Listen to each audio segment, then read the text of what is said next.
we've got a new number, not much different, but it's pretty neat.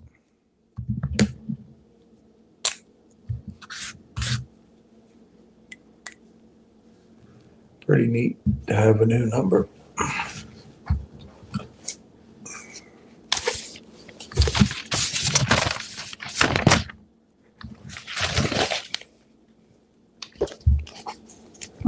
Oh, do we? I know we do. Where is it?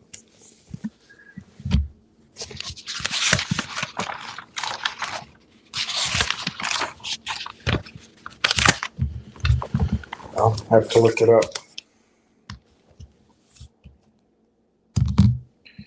I have to look it up.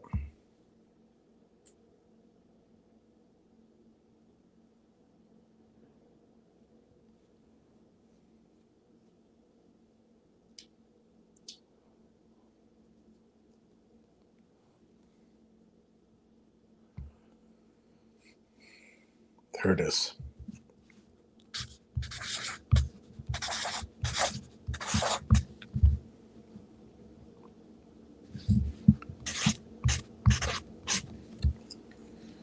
New number. New number for Railtown. We are now 12,200,000. 12,200,000. 12,200,000. It's pretty good, huh? You're not impressed? I am. I'm impressed at you guys. I'm impressed at you guys. All right, so what the heck can I talk about for 4 more hours? Do you think this is the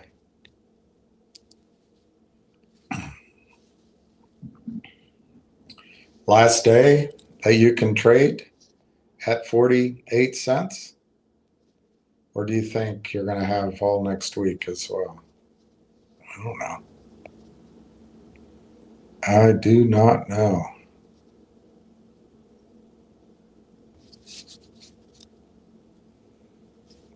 I have to sign in. I know. Why don't you do that before you go live?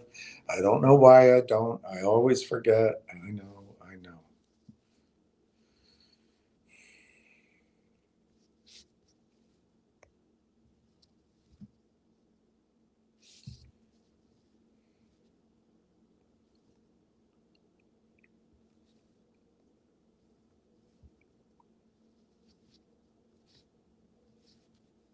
All right, I can give you some quotes. Railtown's in the green. Yay, it's in the green. Barely, but it's in the green. Last trade 0.472, 47.2. Bid is 46.4. Ask 48.2. Is this the turn? 5,000 shares last trade that I can see at 47.2. Soundhound is down slightly. Not that we're trading it, but it's at 14.36. Finger motion is down 7 at 162. So you see what happens with these stocks. And I'm not saying it'll be permanent, but if they can get enough people buying, whoever they is, can get enough people buying, they can ride it up, drive it up, and then the shorts come in and they have something to steal. Cosmopolitan Healthcare is up 22 cents at 106. That's still fractions of where the stock was before the reverse split, but whatever, it's up. GDC is up $1.15, $1.16 really, at 7.57. My understanding is there could be further upside in that stock, but the volume is already 570,000 shares. But you're chasing a squeeze, attempted manipulation to get a stock going upward. So it might work, number one. Number two, in the event, it's like every other one. If you buy in, it's hot money. And you're probably a little late for this, but if you buy in, as everybody else comes in, as the charm boys do the pumping, you do the dumping. But it's really a mug's game. It's really a mug's game.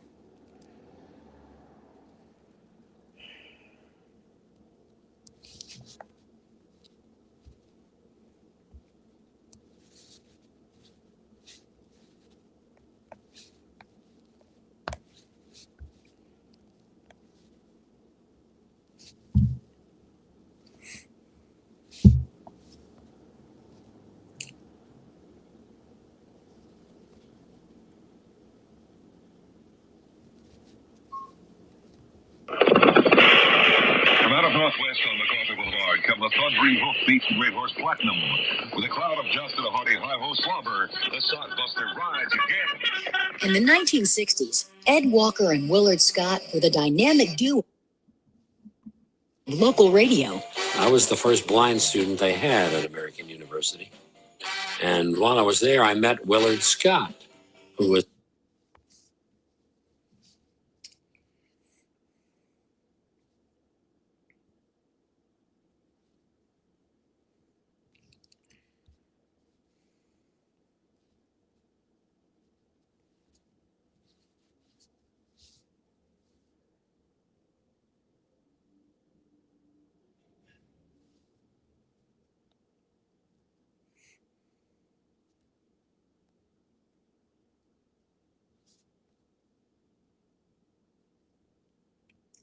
Of course, they won't make it available.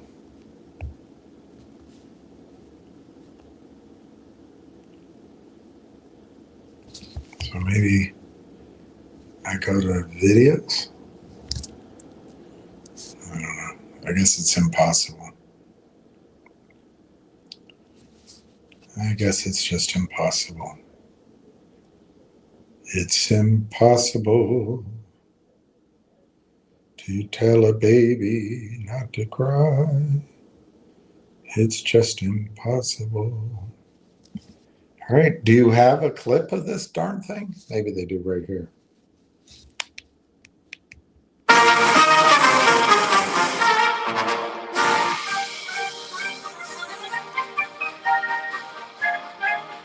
That's not what I want.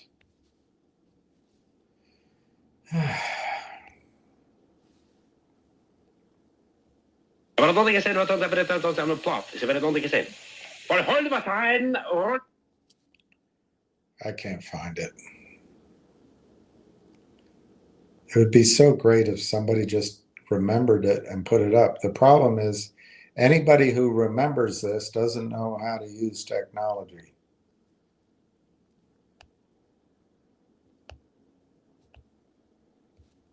That is the problem. So let's see if it's there. All right, I'm about to give up, but I can be a little stubborn. I can be a little bit stubborn.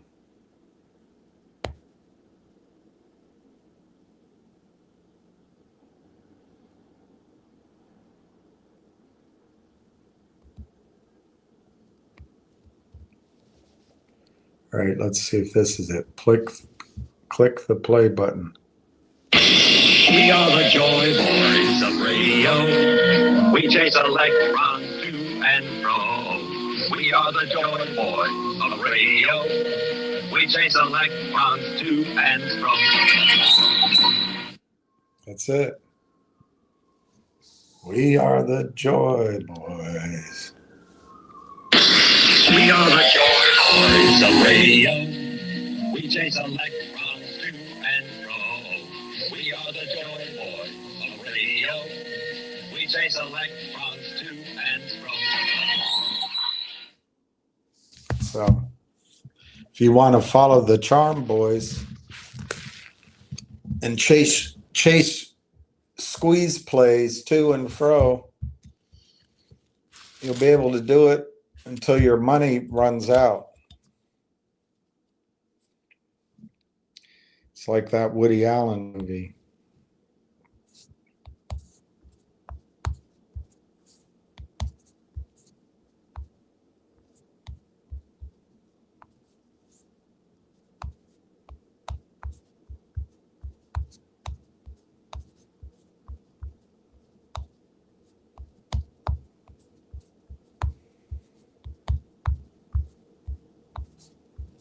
We are the Joy Boys of radio.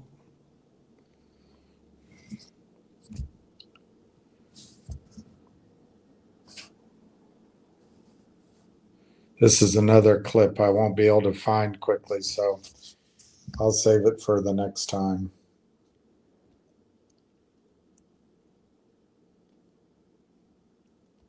Yeah, I'm not going to be able to find it quickly because there's so many Woody Allen movies.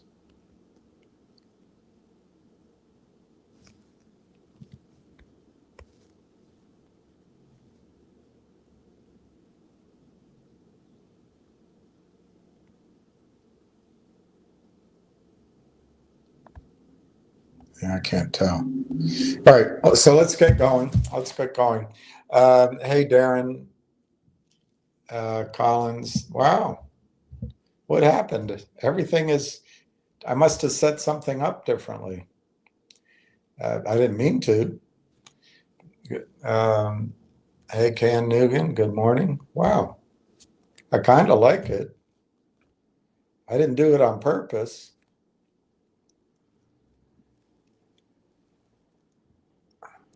Julie Kim, am I the first? You're the first in our hearts.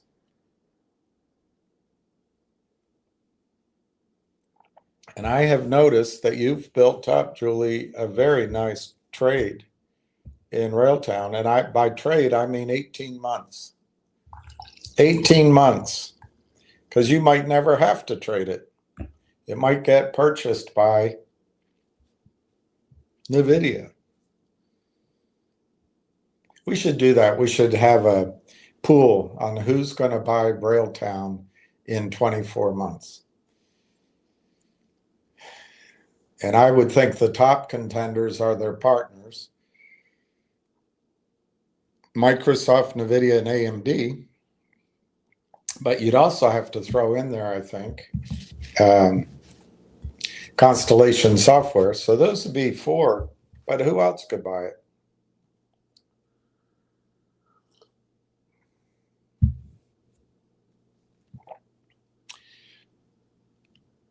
We are the charm boys of the OTC.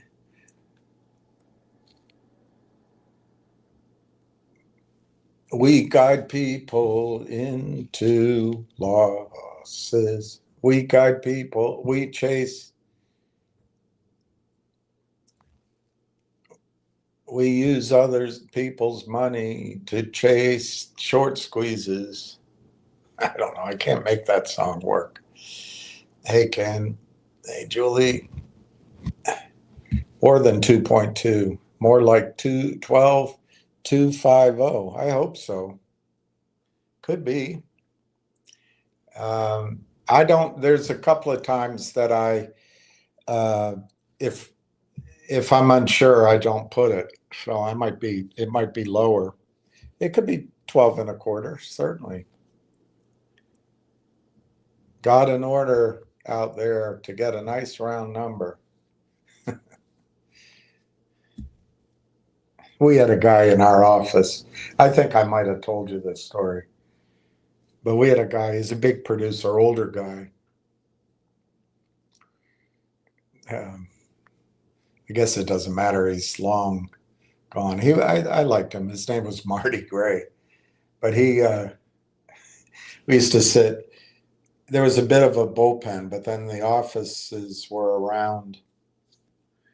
Anyway, a friend of mine asked for my office. I had a windowed office, and a friend of mine asked for it. And I don't know, I guess the manager liked him. And he's a good friend of mine. I mean, I'm very close to him. But my manager came to me. Billy, I'm going to do you a favor. So he moved me over near the order room. It was it's a good office, good setup. It just didn't have a window. And for a while, I got 1-on-1 sales assistants, which was good. And I was doing a lot of business, so it was good. It was very efficient to be right where the order room was. But really, he was doing it to help this other guy get a windowed office. And then that guy quit and moved to London to join. Anyway, that's office politics. But anyway, the corner office, which also didn't have a window, was probably the best office in the office, or one of the best. But it was meant to be the best because it was also directly. There were 2 sales assistants' desks, but it was next door to the office manager. And so people would argue, and maybe it did have one window. I can't remember. As a corner office, it might have. I can't remember. But anyway, Marty Gray came out one day, and the cage, which was really pretty, more than a cage, it was pretty big. We had a order operator. Her name was Lily, and she had a beautiful daughter would come in, and everyone would call the daughter little Ella, because it was Lily. They would call the daughter Little Lily, but I called Lily Big Ella. Clever, huh? But anyway, Big Ella was there, and she'd take in the orders, and and Marty comes out.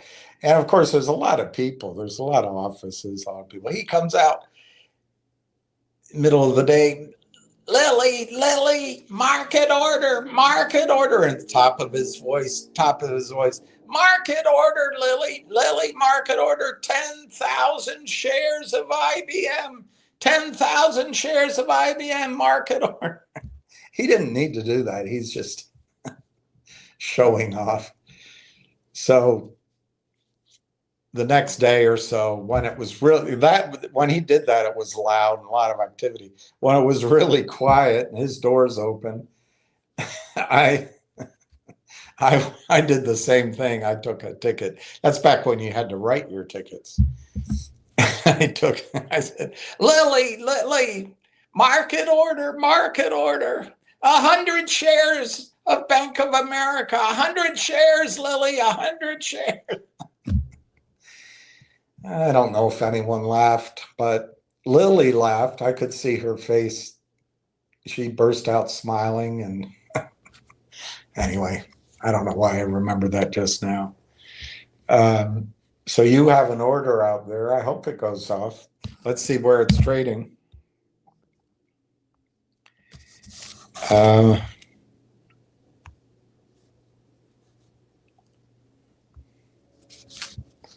$47.2 to $48.01, and they're trying to convince you there's sellers. There are no sellers. 100 shares went off at 47.55. The volume is 152,270. And I just don't know what else to be talking to you guys about why I think this stock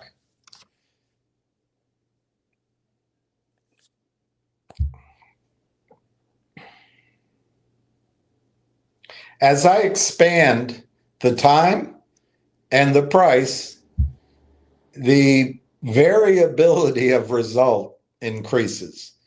But if you put 10 grand in right now into Railtown, I think over the next, I'd say by Halloween, probably sooner, probably a lot sooner, but by Halloween, your 10 grand's worth 100 grand.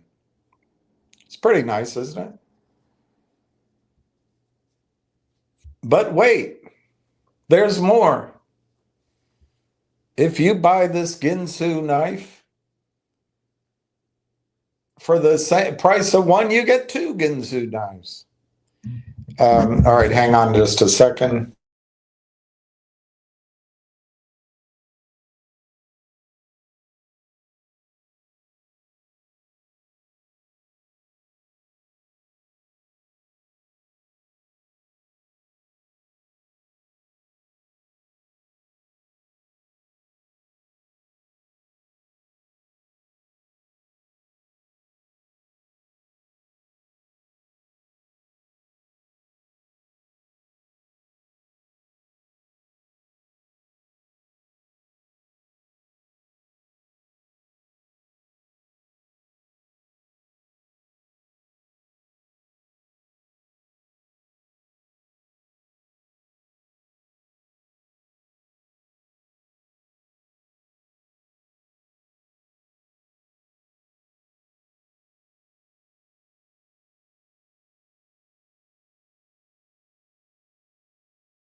Just checking on, I don't read Twitter, but apparently there's some things mentioned on Twitter, but I don't know what, couldn't find out what.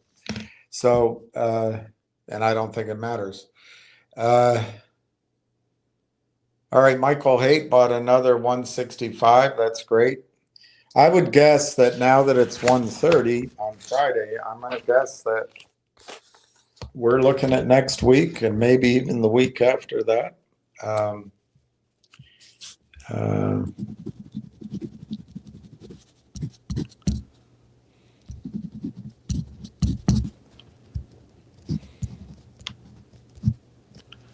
Uh,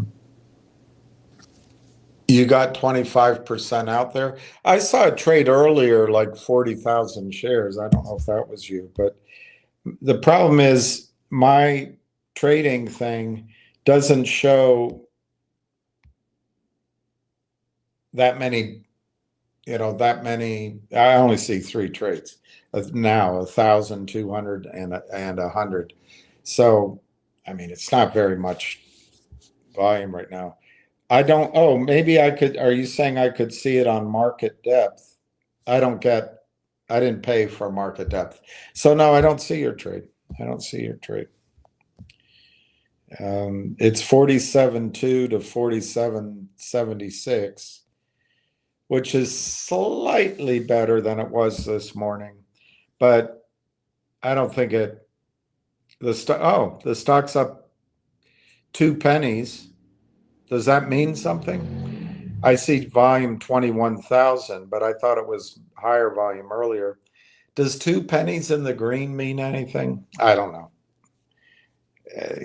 Trying to see something good where it may not exist for today. 47.2 to 48.14.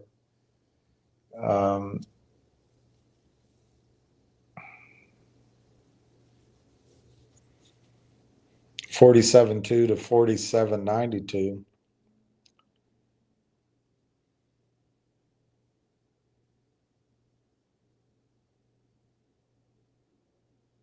$47.2 to 47.76. Yeah, it doesn't look like much is going on today. All right, so Steve, you've got 2.5 hours left. Sometime before the end of the day, or even sooner, I think you should just buy whatever shares you want to buy, because you never know. It does, like I say, it doesn't look like anything's happening today, but it might happen Monday. Who knows? That was my orange day, Monday the 15th. If I had to guess, it'll be the 15th, 16th, or 17th. Obviously, it could be the 18th or 19th. I have a hard time thinking it goes beyond next week, but it could. It could.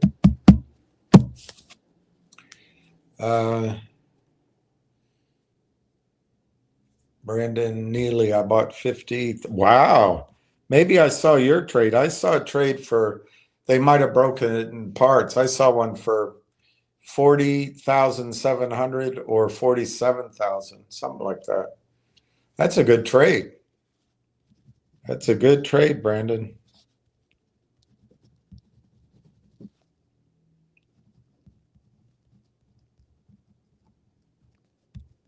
That's very good. Bravo. Northeast Iowa. Bought another 100 shares. Sold my wife. Oh, sold my wife's old spare tire from her car.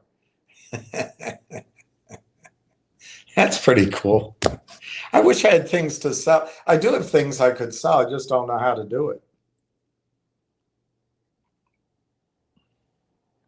I have to learn how. I have to learn how to do it.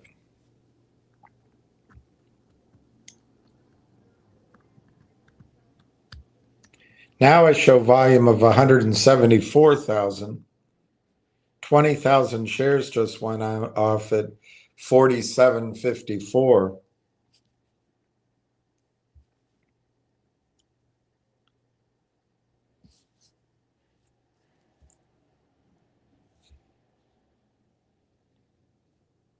I don't know. Trying to read the tea leaves. The ask is looking pretty good at 48.2. But I don't know. I heard somebody was telling me that there's chatter in one of the chat rooms or on Twitter, but I couldn't find out what it is. Maybe there's something like that going on. But it doesn't, there's not a big volume increase or anything. So I think we can be pretty sure that this is going to be next week, not today, because it's already almost 2 o'clock. But I don't know. We'll find out. So Northeast Iowa bought another 100.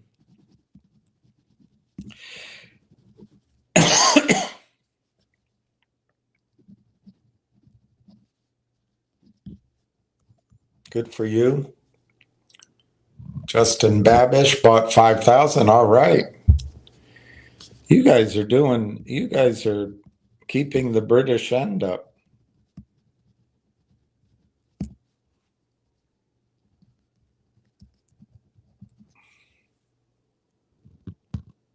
I knew you meant bought. Or is it bought? Very funny. Very funny. Chestnut, Verity is the spice of life yesterday. You filled a lot of gaps when there was nothing to say with bits of information, other things, and stayed on our RLAIF topic show. Yeah, I know.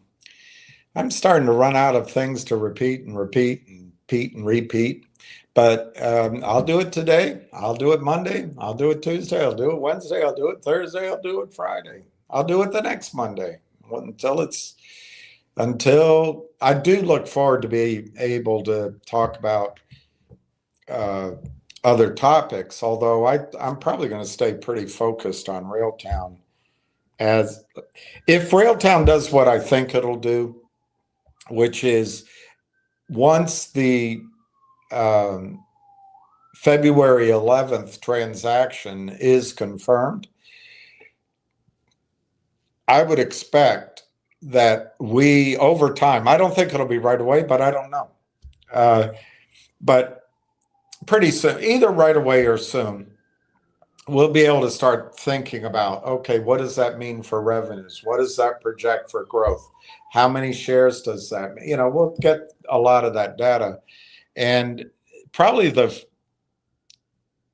time frame that we'll have to wait is their earnings announcement, which it doesn't say here when that comes. But I think that would be the end of October. That'd be the longest I think we'd have to wait to start seeing specific revenue discussions, It's pretty exciting if they ever get the deal closed. My guess is the attorneys will like to use today, tonight, Saturday, Sunday, Monday morning to build more hours. But am I being unfair to attorneys? Maybe. I might be. Hey, Donna. Hey, Volstoy, upcoming FOMC, making everything volatile. Yeah, but I guess that's true. The question is, what is the market? What are the most players expecting from the Fed? And I mean, there's only 3 outcomes, I think. Do nothing, lower rates by 25 basis points, lower them by 50. I mean, they could do something more than that. I think lowering it by 25 basis points would be a big nothing. 50 basis points, it'll depend on what he says. Are we going to lower rates in October and December? if 50 basis points plus guidance that they're going to lower it more, that could get the market going up. But I'm not sure they're going to do that. If they do nothing, I assume the market would take that badly. But I think that's what they should do, is do nothing. You know, you guys think interest rates are high. They're not high. They're not high. And there's an illusion that, and it's all Keynesian crap, which is what I studied. So I get to say it's crap. But that's back when the United States represented, and England, I guess. He really wrote it from Cambridge, was it? But anyway, the British Empire and the United States, maybe some other parts of the world. But we did something like 50% of the world's productive capacity and et cetera. I think we're down to 15% of the world's economy. I think that's the last number I heard. China now builds over half of the world's automobiles. So I think China's in trouble. But on the other hand, China has built out modern infrastructure. They didn't borrow money to bomb deserts and assault mountains and et cetera. So once they get through whatever trouble they're going on, they can continue to produce cars. And you can figure it out in your mind, but Russia, Middle East, depending on where, India, Southeast Asia, Africa, all sorts of countries in Africa, South America, Indonesia, unless that's, you call that part of Southeast Asia, Philippines, I don't know about Japan. But these countries have middle classes that want to live like we used to. And China builds automobiles for 20 grand, 15 grand, 8 grand. Our idiotic General Motors and the other one, Ford, there's more. They're building trucks for working class heroes for 120 grand. I mean, it's just incredible. We're not competitive anymore. Our economy, it does not carry the weight that the rest of the world does, unfortunately. But our financial system still does so far. And I forget the point I was trying to make. The stock is trading at 48 cents. 48, 48, 48.2, 48.2. There's 10,000 at 48.2, 10,000 at 48.2, 48, 1,990, 48, 500. Wow, the bid is now 48. That's starting to act like something is askew on the treadle. I don't know. It could just be shorts not wanting to be short over the weekend. Could be that. I don't know. We'll find out. Oh, we were talking about the FMOC. Interest rates are very low right now. Not on margin accounts, but a mortgage at 7%, it is cheap. It is cheap. But people got mortgages out at 3% and 2%. That's never happening again.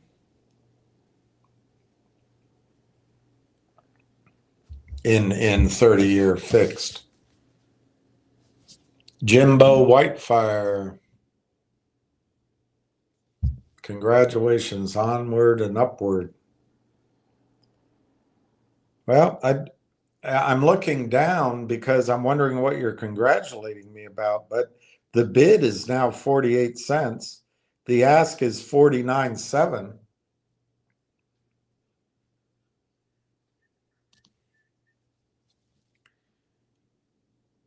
Brandon just bought 20. Let's see if I can see your trade.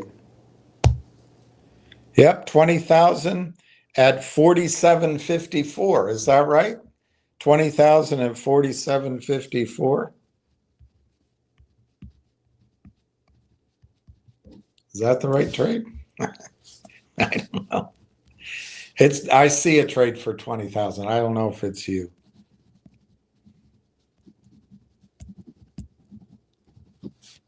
So you added, oh, there you are. Yeah, I see it. 57.54.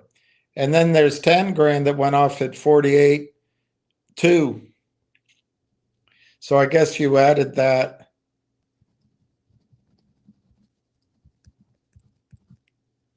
Wow. Good for you, Brandon. Good for you. Yeah, there it is, 48.2. So total of 80. Good for you. Wow. So you put 10 grand to work. Good for you. I wish I could do that. That's awesome. Eddie, Fast Eddie, how are you? Giuseppe. Hello to all the good people. Yeah, good. Hello to everybody. That's good. Yeah, I think it's just the beginning of making money. Like I say, it looks like it's going to be next week. But all I'm focusing on is being with you until the market closes today. We'll let next week take care of itself. Yeah, I agree with you, Norm. The real money will be made holding, not trading. Mark this post clearly in your minds, please. Why? Because truly,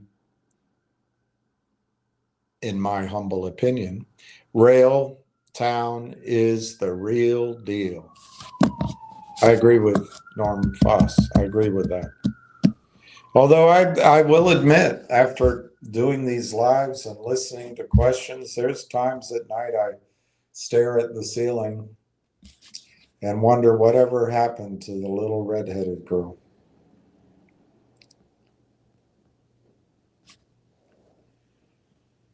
Oi word? Any word on finger and G-Bucks? No, I don't have any. I asked around, and I understand that there is a belief that GDC, oh, G-Bucks, you said, G-Bucks. The one that I heard is going up, obviously it is today, but could go further is GDC. Apparently there's posts on Twitter and conference calls that you guys can listen to. But there's no reason that GDC is going up, like they have earnings, or, Apple Computer is buying them or something. It's the same. It's like a volcano that started to show some activity a year and a half ago, went dormant, and it's starting to show activity again now. And I think the same pieces are in place, where there's a few big investors, I guess institutional and retail, who own the whole float, and maybe they can engineer a squeeze. But that's, I just heard a little bit about that. Finger at 162 down. I don't want to go through my whole belief on Finger, but I think it's clear two things about Finger. One is they're going to need to raise more money.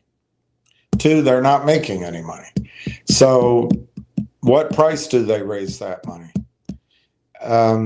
There could be good news. Good things could happen. They could be working on a big contract or a big breakthrough in their Sapientis or the insurance. If any big, great surprise comes out of left field, you could have big movement in Finger. But until then, at some point, Finger's going to have to raise money, I think. And the question is, what price do they do that at? And I think in terms of earning money, I think it's possible that this C2 contract that they have, which they're going much more slowly than, an outside observer, which is all I am, I think they could have ramped it up, but they didn't. Of course, they know what they're doing. I don't. They know what's happening. But anyway, they're going a little more slowly on that. But I would think the money they raised in December to build out vehicles for the command and control contract, it could be our third quarter. So it could be sort of October, November that we find out that the company is going into profitability. But, it's just, for me, it's just a little bit of guessing at this point. I think Finger has to get through these next few months. And depending on what they do, which I think they'll do things properly, this is kind of I was going to say risk period, but this is the period where they have to walk carefully, make things happen. And then next year, I think it could be that the C2 contract and one of the other big things on Finger could kick in, and you see an earnings story. But the guy to follow on Finger is a guy named Ham, and you can go to Twitter, I forget what it's called now, X, and search $FNGR, you'll see him, and follow him. Sign up for his alerts and his conference calls. Ham is also the guy that recommended G-Bucks, so that would be a good guy to follow for that. G-Bucks, Ham recommended it to everybody at around 68 cents, give or take. I think last December, it might have been November, I think it was December. And he said he's hearing big things for this year in G-Bucks, and that he got the story out of Goldman Sachs. Well, G-Bucks ran to 12, but that might have been pre-market. I might be mixing it up with Nixie, but something like that. So you had a chance, I think, to get 10x on your money if you had invested with Ham's idea right away. And I'm sure if you start to follow Ham's ideas like Finger or G-Bucks, and you get in early as he starts talking about it, let him do the talking. Let him do 3, 4, 5, 800 phone calls. And as the stock's going up, you're going to start believing that it's going to squeeze to gigantic numbers. Try to block all that out of your head. Let, the old thing they talk about, the pump and dump. I'm not saying that's what he's doing, but they always say that's what's going on. Let that momentum of up, that sort of pump. You're not doing it. You're just getting in as soon as you hear it. As it goes up, dump. And if it keeps going, you say, well, I missed it. But if you do it every time you hear the story, you buy it, as it goes up, you dump. So, other guys are pumping, you do the dumping. It does, maybe one of them goes to the moon, but the rest of them all come back down sooner than you think. If you do it every time, that's when you become a professional, my son. Um,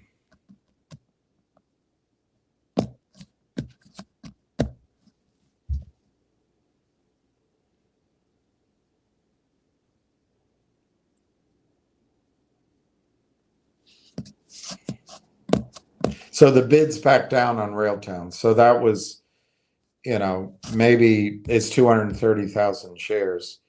Maybe the selling is particularly thin. So maybe it was when Brandon was buying that it went up. So I don't think the stock is telling us anything's happening today. I'd love it if we got surprised, but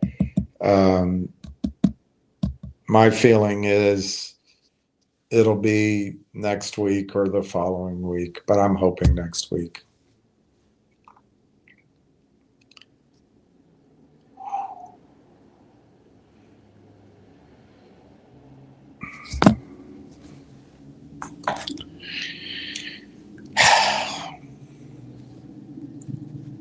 Brandon just sold some cattle. Wow, good for you.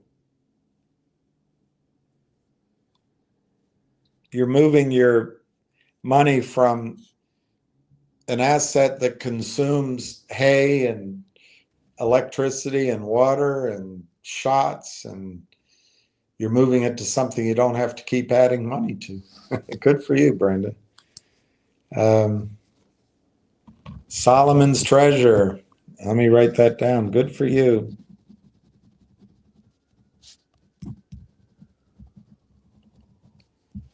$3,300. That's great, Solomon.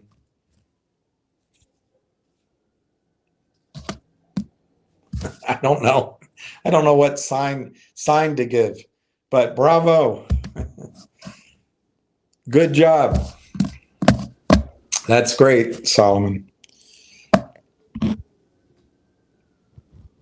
Ham is also the guy that predicted Finger was going to squeeze by this coming Monday, too. Oh, so it's this coming Monday. I thought it was last Monday. Well, it might. Maybe something happens. I don't know. All right, let's see. I might have had one thing here to show you, but I can't remember if I did.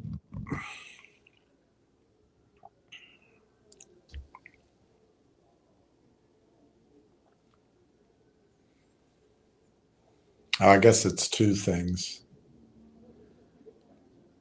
Very small. It's kind of unrelated. To everything else. I'm going to take that down for now. And I'm just going to show you two quick things.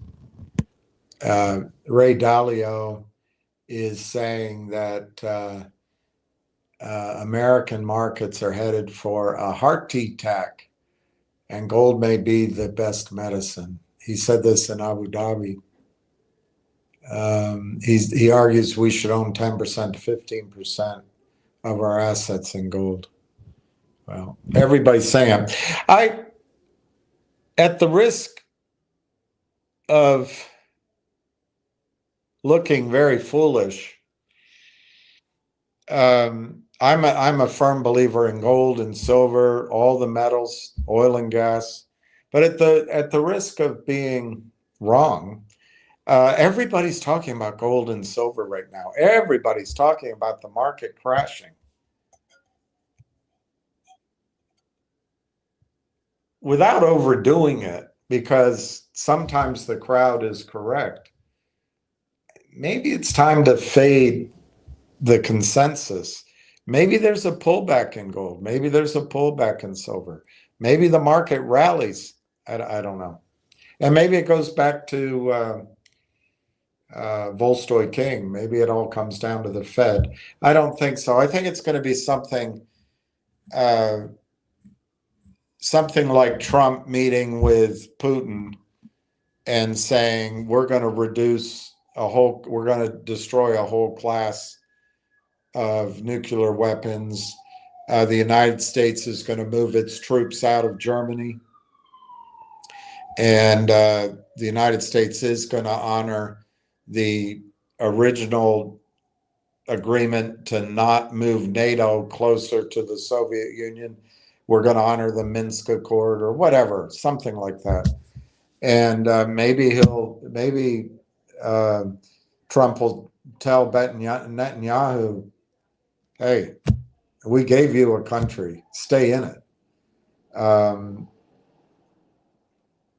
don't know, something geopolitical that leads us away from World War III. That might be a surprise. I don't know what other surprises could get everything going. I guess some big trade deal could do it. And maybe Volstoy King is correct, lower interest rates. I was starting to say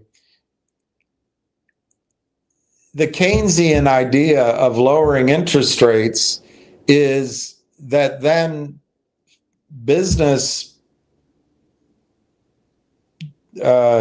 decision makers would hire people, turn their factories on, and produce more. But we don't make anything anymore. It's made in China. We're not. I just don't think interest rates have the impact. It doesn't show up in credit card interest, doesn't show in your car financing. It doesn't really show anywhere. It just helps the rich guys. It helps the banks. Anyway, this is the other thing I was going to show you. This is, oh, it's hard to see. This is, that's really hard to see. I keep talking about population, and this came out, and I can't read it. I have to wait. My eyesight just went blurry right now. We'll have to wait till later. But basically, all of these countries are going, their population is going to start to go down this century, and unfortunately, my eyesight's not cooperating. So I'll leave that till later, when I feel like I can read better. And I'm going to put Solomon's trade up because I think that's great. I think it's all for all of you adding. I think it's great. Let's look at the prices. 47.11. The ask is now 49.66. I wonder why. It's 231,000 shares. The last trade is 1,000 shares at 48.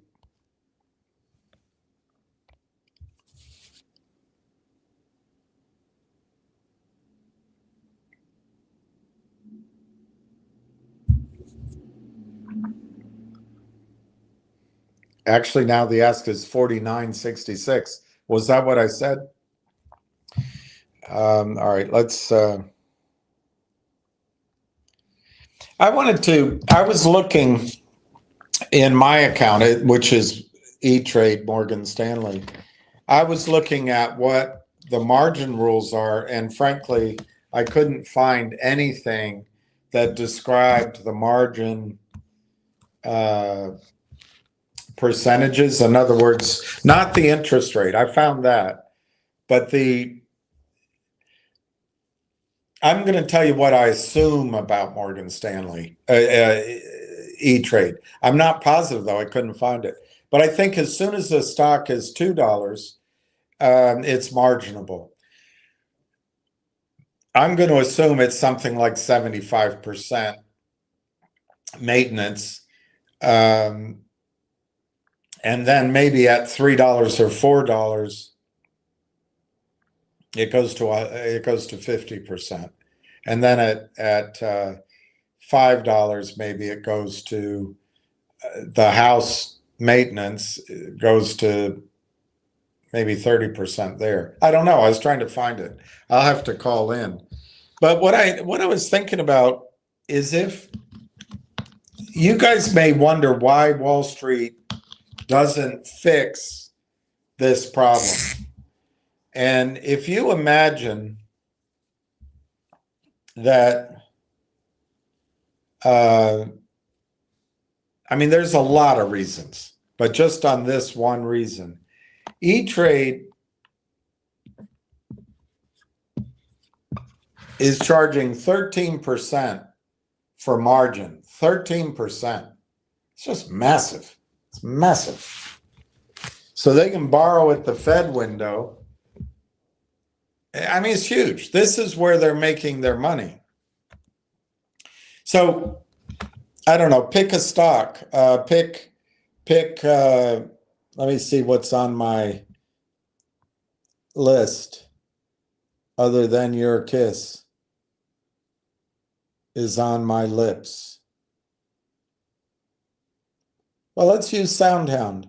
Soundhound is at 1443. Let's say somebody owns 10,000 shares of Soundhound at, let's call it 1450, because let's call it 1450. So that's $145,000.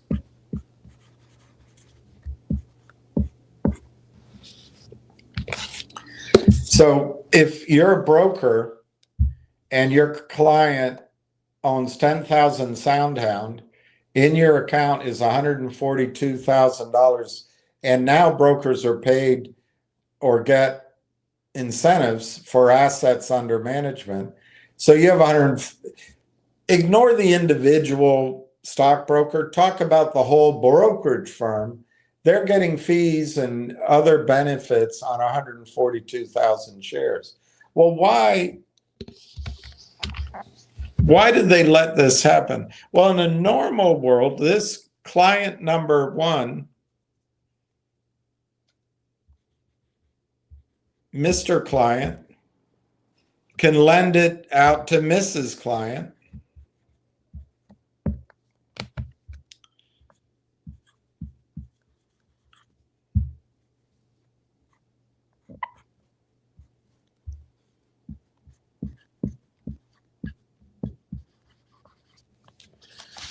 So in a normal market, as it used to be, they could lend that out once.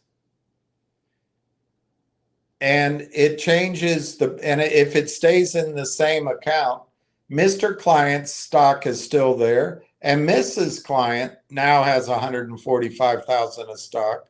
So it's 290.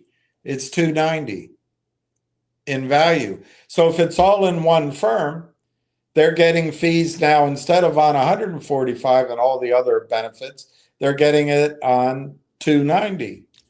Well, why do they allow the stock loan desk and the prime broker just to keep counterfeiting and counterfeiting?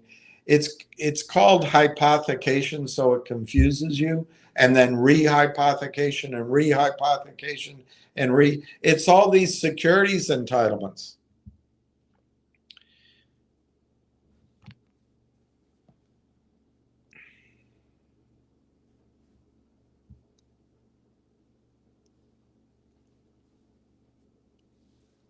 I don't know how to do this.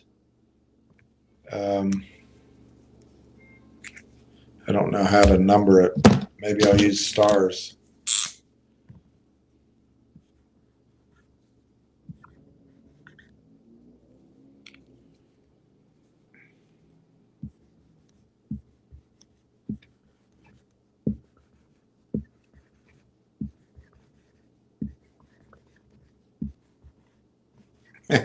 Two, three, four, five.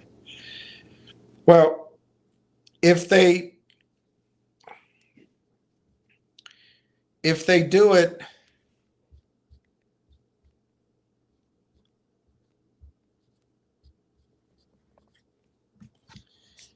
if they rehypothecate 9 times, they lend it out 9, they hypothecate and then rehypothecate. So they lend that original share out 9 times. They now have $1.45 million of assets. Now, of course, there's an offsetting somewhere. There's an offsetting entry for the stock loan. I don't know how they do all that. But the asset side is 1,450,000 instead of 145,000. So what's my point? If you can borrow, let's just stick with 50%. If you can borrow 50% of 145,000,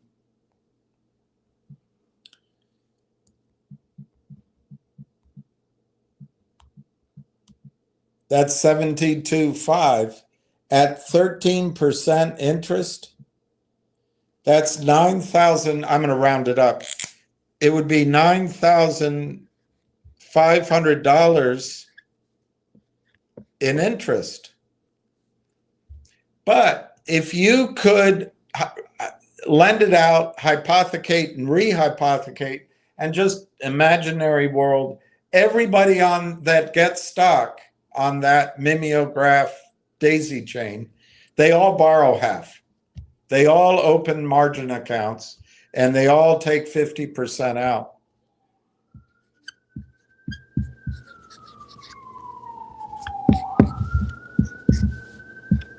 Well, you just took your, in the first instance, the brokerage firm on margin could make 9,500 in income, 9,500, but by allowing lending and rehypothecating, and it's an imaginary situation. If everybody uses margin, you've turned your income into 95,000 a year in margin income. That's one of the reasons they do it. That's why they don't chase buying stock back in. I've said this for so long. They are taking the fractional reserve banking system model and they're applying it to securities. In this case, there's 10% real stock and 90% is fake, but they get to increase their yield massively. But I don't think it stops at 1 in 10. I think it's even worse than that. This is why I think there's such a fight against people trying to point it out, and they don't let stocks get out of control, and they rescue each other because the banksters have leveraged the collateral Americans have, just focusing on the United States. They've leveraged it. I doubt it's 10 to 1. It could be as much as 100 to 1. And then they're betting and they're trading and they're earning interest. And the only way, if it were just the original asset that they're playing off of, that real money would disappear. So they have to create things out of thin air. They have to have war and expanding. They need 37 trillion in government debt. They need ever expanding money supply so they can suck as much of the real assets. And the way they do it now is they take dollars, they take fees, and then they convert it into real assets like Lauren Sanchez or a yacht or land in New Zealand. They still have risks. They can't convert it all, but that's what's going on. And I don't think there's any incentive for Wall Street to pop their own bubble. And so I don't think there'll be buy-ins, because what I just showed you, if there were buy-ins, all of a sudden, that's just one aspect of their earnings. All of a sudden, all that margin yield, the income would disappear or get restricted. But more than that, assets under management would reduce massively. So the fees that the firm charges, if the firm charges a 3% wrap fee on all those accounts, as they buy in, In my example, it's 10 accounts earning 3% on 150 grand. It's not very much, I know. So it's 4,500 on one account, but if it's now 10 accounts, it's 45,000 in wrap fees instead of 4,500 on just the 10 in this example. But it's all based on the one original account, the one original shares. If they start buying it all in, they collapse that income. And those are just two examples: margin income and wrap fees. What about commission? What about by hypothecating and rehypothecating how much money they get to charge from the stock loan desk? It's probably huge.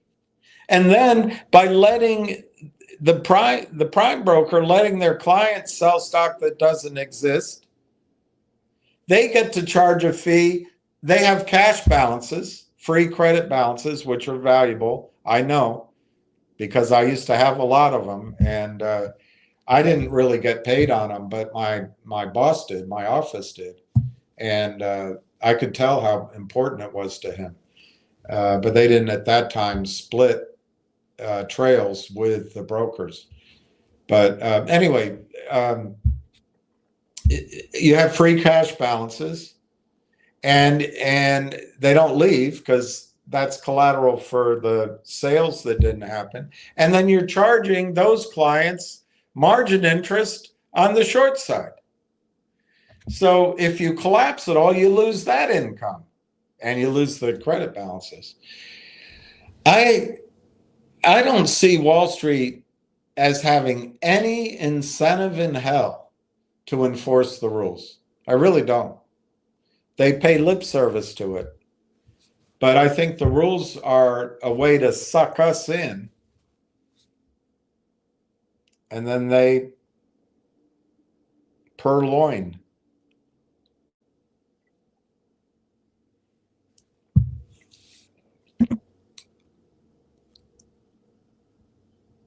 Amazon, I already said that, read that one. Matthew Mall, haven't been able to comment lately, but I've been watching all the videos. Wow. Wow. Wow.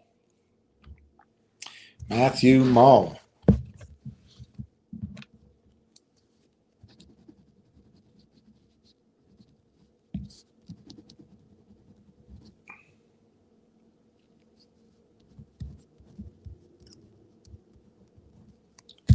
That's awesome. I'm just going to put down 46.5. I don't know when your money settles, because I know I'm a broken record, Matthew. I think any day now, the stock could be $1 when we wake up. But I don't think that's happening today. Let's see what the trade is.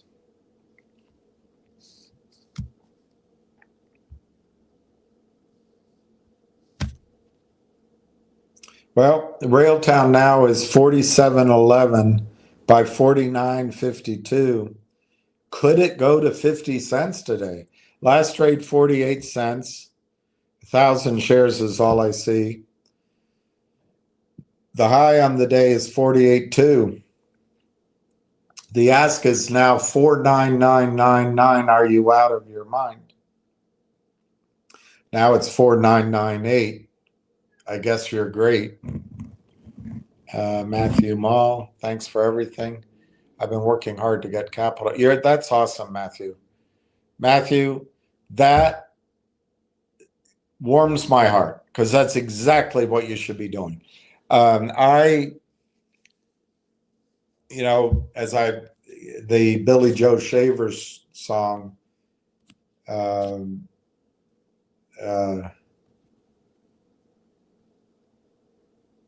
Willie the Wandering Gypsy and Me.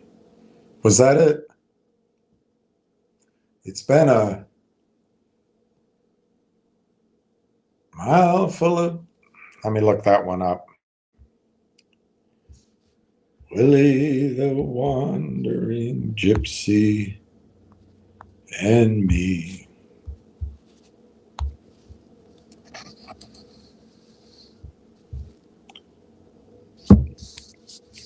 Yeah, that might be it. I don't know. 3 fingers whiskey, pleasures of drinking and moving does more than the same thing for me.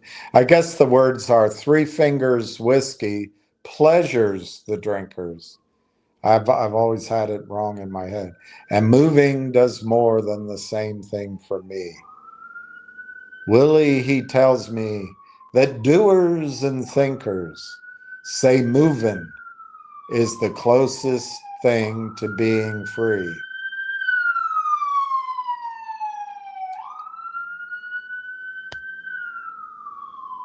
Willie rosins his riggins, laid back his wages. He's dead certain riding in the big rodeo.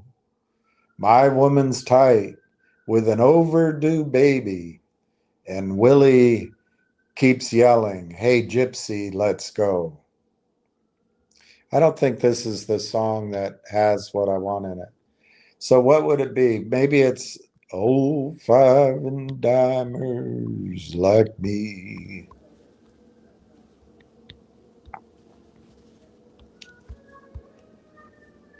Let me see if it's that one.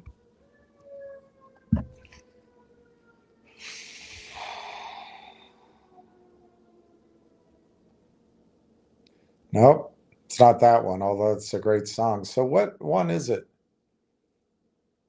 There ain't no God in Mexico. No, it's not that one. The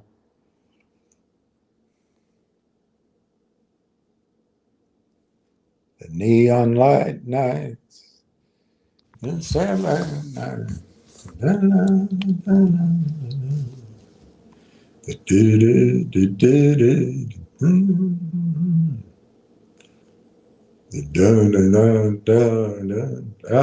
I can't remember words. Gotta be free. The do do do do. Let me see if I can find it. Darn it. You're not going to enjoy it when your brain stops working.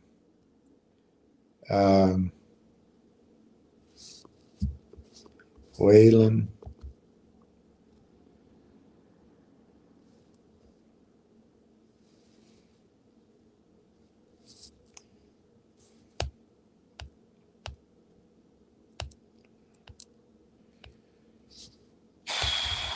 I'm having a hard time finding that. How else can I find it?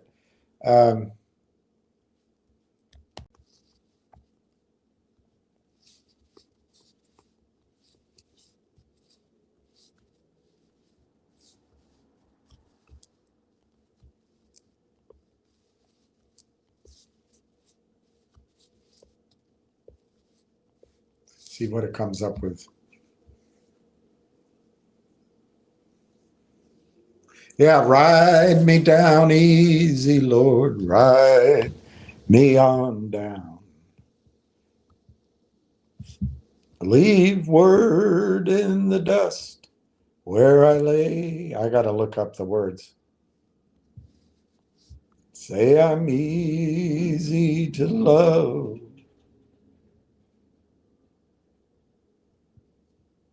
And easy. Now, easy, say I'm easy to something and easy to love when I stay. That's it. Here's the lyrics. Ride me down easy, Lord, ride me on down. Leave word in the dust where I lay. Say I'm easy come, easy go, and easy to love when I stay. This old highway, she's hotter than 9 kinds of hell. The rides, they're scarce, the rides, I think it says, They got it wrong. The rides, they're scarce as the rain.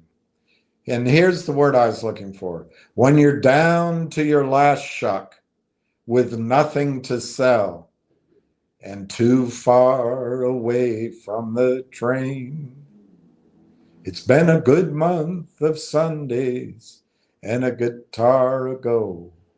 I had a tall drink of yesterday's wine, left a long string of friends, some sheets in the wind, and some satisfied women behind. But anyway, that's the word I was looking for, Matthew. When you're down to your last shuck with nothing to sell. That's how I feel about myself right now. I have some shit I could sell, but I don't know how to do it. But I really think that's great what you're doing. You're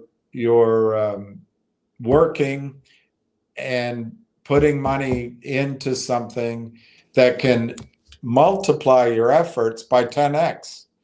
I think it's tremendous, and I think you're going to be well rewarded for your efforts, and that kind of steady adding and steady building of your position. I think you're going to be very happy. So, good job. Fidelity is so frustrating, Giuseppe says. Slow to clear, but easy to love when you stay. I call and they won't let me bypass. Portfolio is not balanced and too heavy in rail, like they care. They don't care. They don't care. They don't care. They don't care. If I'm rambling a bit, it's because I'm just filling this time. They told me the same thing, Matthew says. Giuseppe, anyway, Monday, if it hasn't set sail yet. Well, it's starting to look like you're going to have Monday, frankly. As much as I'd like to be correct in my prediction from, I don't know, July or August of, I circled it in orange Monday, but if I had to guess, it's not going to be Monday either. It'll be, I think you may have a good shot at being able to buy shares on Monday. But at some point, it's going to stop, the bid is now 48.61. The ask is 49.97. The volume really hasn't changed. It's 231,000 shares, and the high still remains at 48.2. I think I have to wait till the middle of next week. You might get it. I've been wrong all this time. Maybe it's the following week, So you might get it, Matthew. You might get it. Giuseppe says they've been clearing in 2 days. So Thursday transfer for me. I'm hoping Monday. Well, 2 days. Is it T+2? I thought it's T+1 right now. I don't know. It's up to each firm, I guess. Okay, maybe the same for me because I deposited on. Oh, it's a deposit. They clear it right away. That. Julie Kim, my case I transferred on Wednesday. The next day it was cleared. Mine it's 5,000. Yeah, 5,000. 5,000 in Railtown is, I think, 18 months, 24 months, 36 months from now, as long as the markets stay reasonably strong, I think that 5K is going to be worth a heck of a lot more. The ask is stubbornly just under 50 cents. It'll be interesting to see what happens if it trades at 50 cents.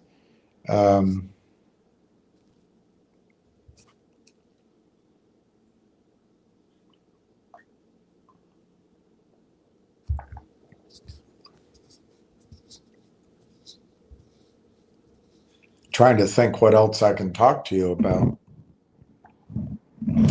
that would interest you. It's 2:30. GDC is up $1.50 at 790. Cosmo is up 12 cents at 96 cents. Finger is down 8 cents at $1.61. Railtown's up a penny at 48 cents. Now the bid is 49. Wow. What time is it? Is there some significance to 2:30? Is that some sort of call from Marge to the shorts? I don't know. It's 49.01 bid to 49.92.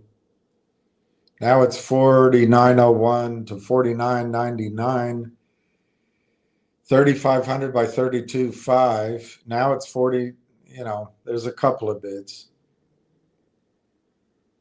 Well, let's see what else is in the news while we wait for that.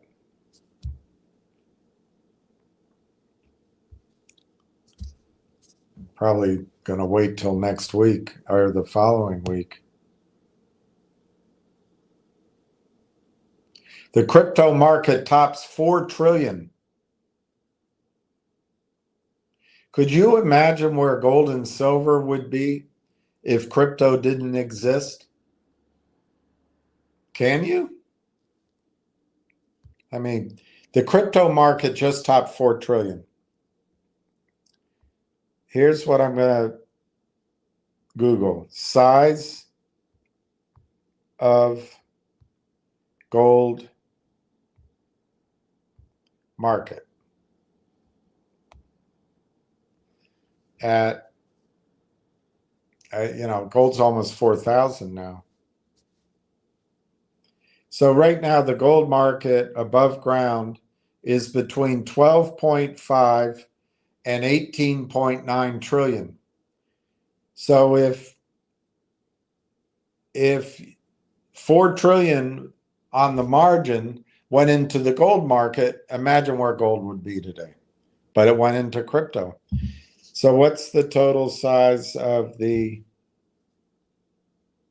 silver market?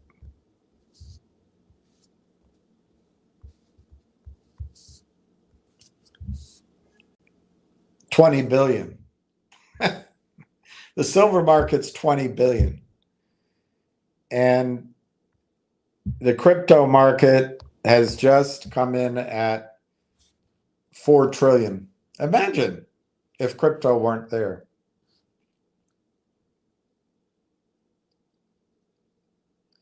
Qatar pressures Arab allies to close embassies in Israel. The gloves are off. So it's great. Next thing that's going to come is an oil embargo. And then's going to come, oil's going to be priced in rubles or in Bitcoin or in yuan. And luckily, we in the United States, whose government is run by AIPAC, we can go to bed at night as gasoline is $10, $15 a gallon. We can sleep well knowing that we're not anti-Semites. Let me ask you this. Why do Jews in America need a homeland? They're not happy here? Haven't Jews done wonderfully here? Just like Vietnamese and Irish and Italians and of course the original top drawer Englishmen that came over, Germans. Haven't Jews in general done really well in the United States? Isn't the United States their home? Why do they need a special homeland that is taking us down? But anyway, I guess we don't want to be anti-Semitic. We're wonderful. I don't think we're anti-Semitic here in the United States. I think everywhere I look, I don't see any unfairness or but I don't know, maybe I'm in the wrong places. But why does the United States have to have this anchor that's going to take us right down while the rest of the world turns away from us? Why? Why are we the one country that has to bear this burden? I don't know. But we're gonna do it. We're gonna see it through. But I tell you what, MBS is pissed off, and MBS, he's not quite king yet, but for all intents and purposes, he's king. And as soon as he says Saudi Arabia is pricing oil in, I mean, problem is I don't know a marketplace out there that can replace the dollar, but they can make it happen. What would be the best alternative right now? I know you guys are going to say XRP. I don't think it's big enough. The I think the one's probably the best choice. Just they'll start pricing oil in one, and then the profits won't be recycled in the United States. They'll be recycled in China. And I'm telling you, that's years of Hillary Clinton, Valerie Nuland, George W. Bush, idiot with his new American century. And frankly, the advisors that sit around Trump, you've got, I think, Steve Fink and guys like this who are all Zionists. So just remember, when the embargo starts and oil is priced in another currency and Russia and China come up with alternative markets to New York and London, and they come up with different payment systems because particularly Nuland and Clinton decided to put sanctions and steal Russian money. Just remember it all. At least we'll have a clear conscience because we stood by the principle that Israel has a right to attack every country in the Middle East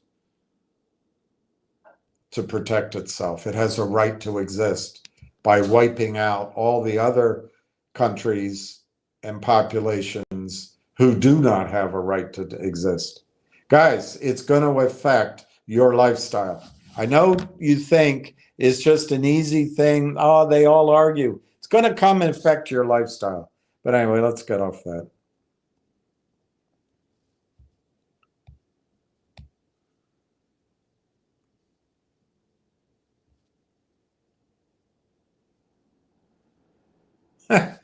Turkey is now in Netanyahu's crosshairs. So now he's going to attack Turkey.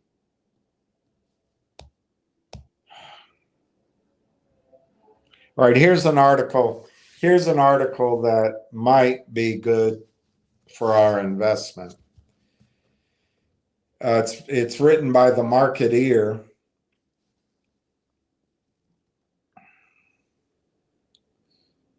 And the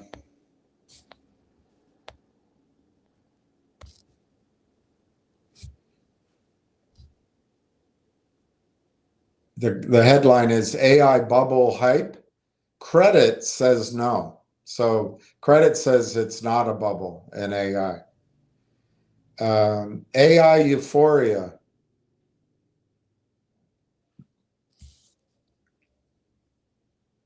This is an interesting chart. Let me see if I can make it big.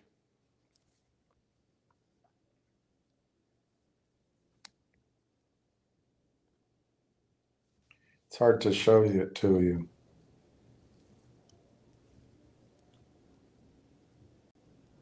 I guess you can see it. It's railway, telecom, shale, and then AI. Here's the charts. The purple one is railway, that's when Vanderbilt got rich, and a lot, Pullman and the rest.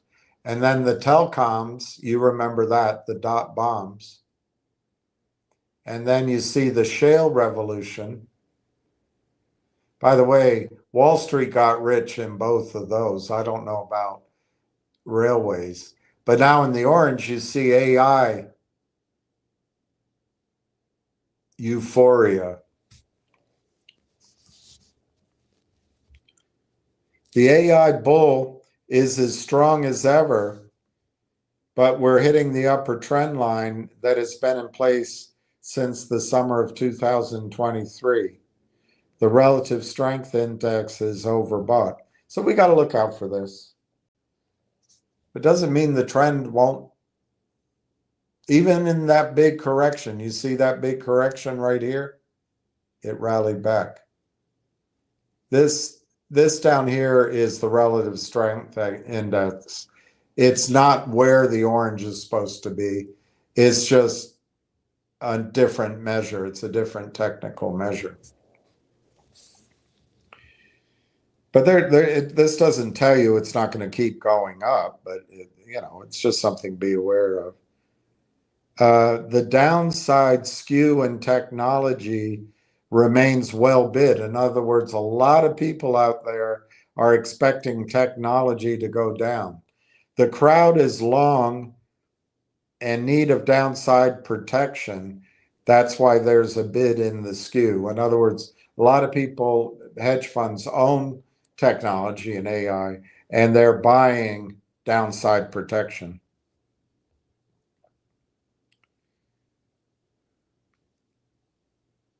I don't know what this means. Oh, the benefits. I got you. All right. So the benefit of AI is lagging so far the .com, the dot bomb era benefits. Let me show you that. We haven't gone very far in the trend, but the pale blue or the purple shows how the benefits accrued upward in the dot bomb era, the .com trades, and then the baby blue is so far in AI, the benefits haven't really shown up yet, which makes sense. That's why they've spent a lot of money on the data centers, which is a tool that's necessary. They've spent money on the NVIDIA chips, another tool, and now hooking up power. Basically, it looks like Virginia might be a bottleneck, but Texas, they're putting these data centers where there is energy. So you got to get that all in place. But also the AI is new, and the software, in order for it to increase productivity, it has to be implemented. And that's where Railtown comes into place, their conductor. It will help. The anticipated annual spend is $300 billion to improve software by using AI. And that's what Railtown does. That hasn't happened. It's starting to happen. So I wouldn't expect the benefits to show up. By the way, it could be much more than that.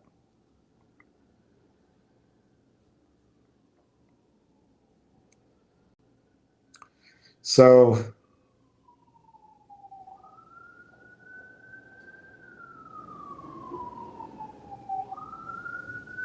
see, I don't know what it means. And the point is here, but what does it mean? U.S. corporate bond spreads technology.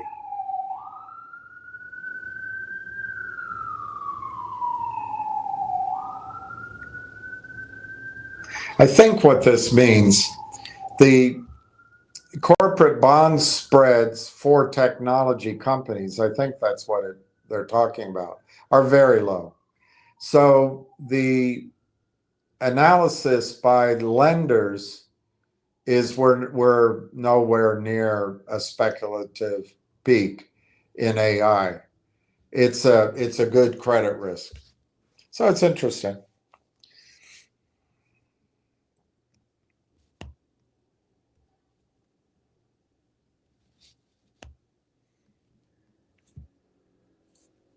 That's interesting. Decade of pain, but will small caps bite back? That's the Russell. The Russell is trading to the upside. Remember, I'm just looking at my card. I wrote this to you last year. My Russell target, 4,000.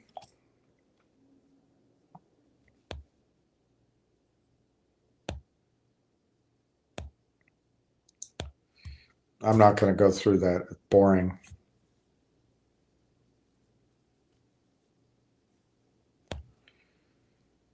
Oh, this article. This is for some of you. There was one guy that sold silver, a couple of guys, to buy Railtown. I don't think that's a bad idea. But for all of us, you're going to notice I haven't been talking about silver because I've only been talking about Railtown. But there's another article from the Marketeer from Friday, today. AI can't run without silver. Man, here's the chart on silver. It's reaching the top of that trend line. Is it going to break out and keep going, or is it going to pull back in the trend line? Personally, I hope it pulls back because I'd like to buy some, but I don't have extensive capital, and I'm 100% in Railtown, but don't get all excited.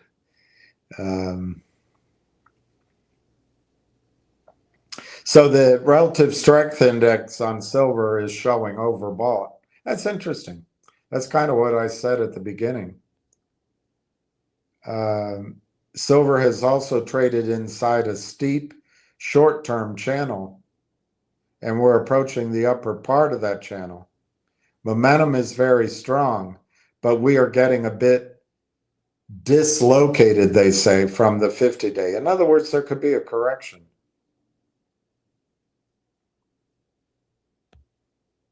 It won't last long if there is one, by the way. But ETFs are starting to buy silver. Damn it.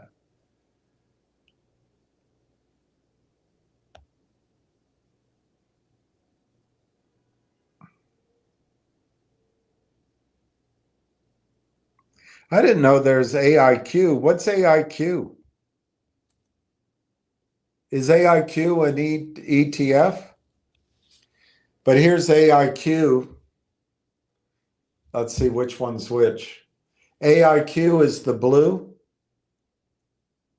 and silver is the orange. And the point is you need silver. Yeah, the fact is oil is extremely important to the modern lifestyle. Air, clean air is important. Water is important. But silver is critical.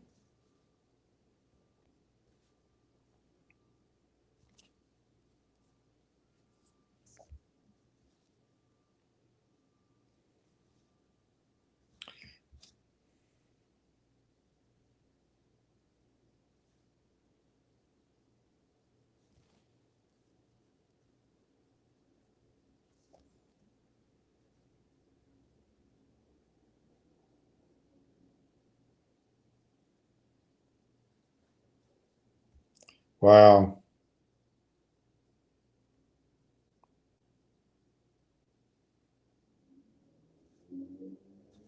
Anyway, I'm not going to get off into World War III. That's too much to talk about. Let's see. What else is out there?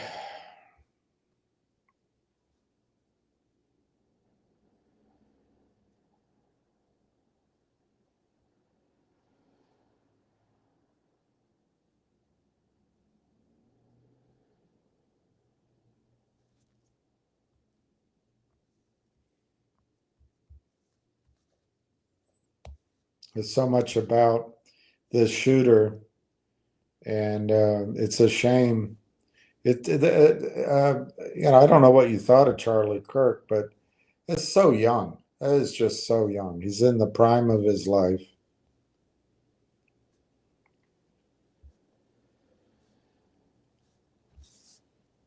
All right, let me see what's happening in the Daily Hate.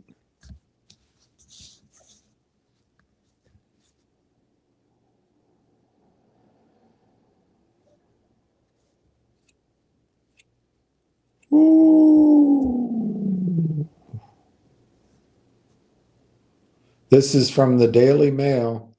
Trump administration health officials are reportedly planning to link the and the deaths of over 24 children.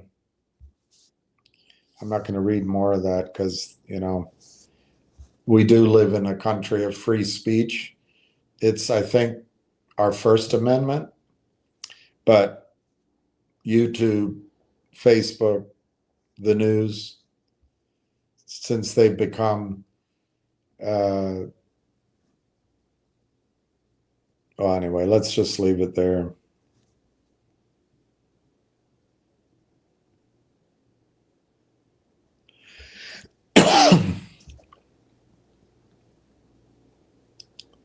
Storm Mario is forming in the Pacific. A new tropical storm has formed in the Pacific Ocean. There's a gentleman I follow. He's comes across a bit, for most of you, you'll think he's kooky. I just admire him for his courage, and I think he's pretty smart. But one thing he points out about radiation in the water, and from March 11th, 2011, what we know about, every single day, 400 tons of highly radioactive water has been pouring into the Pacific Ocean every single day, 400 tons. That doesn't count I think they dumped 1 trillion tons, might be more, of seawater, and then they're spraying on top of the corium, and that runs on. It doesn't count any of that, and all the spray that goes up in the troposphere and then drifts down doesn't count any of that. Just the water, the river of water that flows through, 400 tons of highly radioactive poison that it goes into the Pacific Ocean every single day for 15 years. 400 tons, 400 elephants. And anyway, this gentleman points out that's energy. So when you have storms, you can blame it on climate change, but it's possible that the storms have more power because they have more energy. There's radioactive material in there. And I know you guys are seeing stories, and they're there in the side of vision of dolphins, whales, sharks dying. Also, sharks are attacking humans. Well, think about it. What if there's radiation in the ocean killing plankton and killing smaller fish, and these big beasts are starving or they're dying from radiation? But it's not in the news, so, but the dying's occurring. But anyway, this storm, Mario, Pacific, is a tropical storm off of Mexico. And this gentleman that I listened to, he points out that there's a lot of 200-mile-per-hour hurricanes with gusts higher. He thinks it's from the radiation, and nobody can survive that kind of power.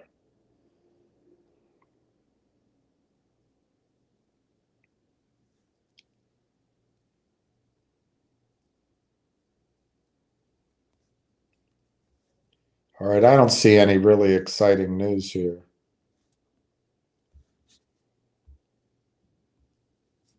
I'm trying to find something to talk about. Let's see what the New York Post has.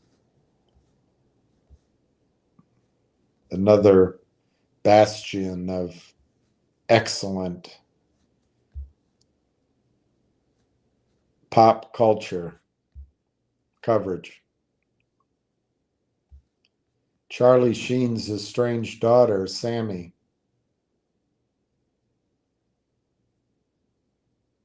Yeah, I don't care.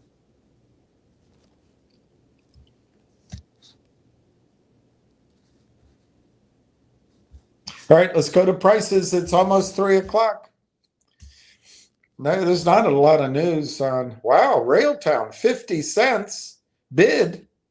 50 cents bid, 52.59 ask. It's not a lot of volume though. So it's probably, do you think somebody's hyping it, or do you think the shorts just don't want to be short? There's only one trade that I see at 50 cents, 100 shares. So it goes both ways. 100 shares is pricing everything at 50 cents. So $500. Is that right? $500? $50, sorry. $50 is pricing the whole thing. But that's what it is. It's 50 cents by 52.59. Last trade 50.01. I wonder why. I mean, nothing's really happening. I don't know why they would have 100 shares at 50.01 and I guess that was enough to flip the bid and ask to, or maybe the bid and ask went 50.01, 52.59 and somebody sold 100 to try to break it down maybe. 3,900 by 11,500 is 256. I don't know. I don't know what to say about that. 100 shares, putting it in the green by 3 cents. I've got to be fair both directions. I'd like to see more volume at the 50 cent level before I get excited. Just 100 shares? Are you kidding? All right, Soundhound is down 22 cents, 14.35. GDC is up $1.54 at almost $8. Cosmopolitan Health has just announced they're starting a magazine. It's going to be a woman's magazine, and it's going to sell in many languages with articles about how to get your man. And they're going to call it Cosmopolitan. Finger is down 8.50, 85, 8.5 cents at $1.60. All right, let's go see what you're talking about. No new comments. Yeah, here's Steve. My silver and gold funds keep creeping. I think it's fine. I think it's fine to take profits and put it in Railtown. When I trained at Merrill Lynch, Bob Clayton would teach us. I've told you this before. There's only 3 times to sell a stock. When the story changes, when it reaches your target, and when you have something, you have a better idea. You have a better opportunity. Those are the 3 times.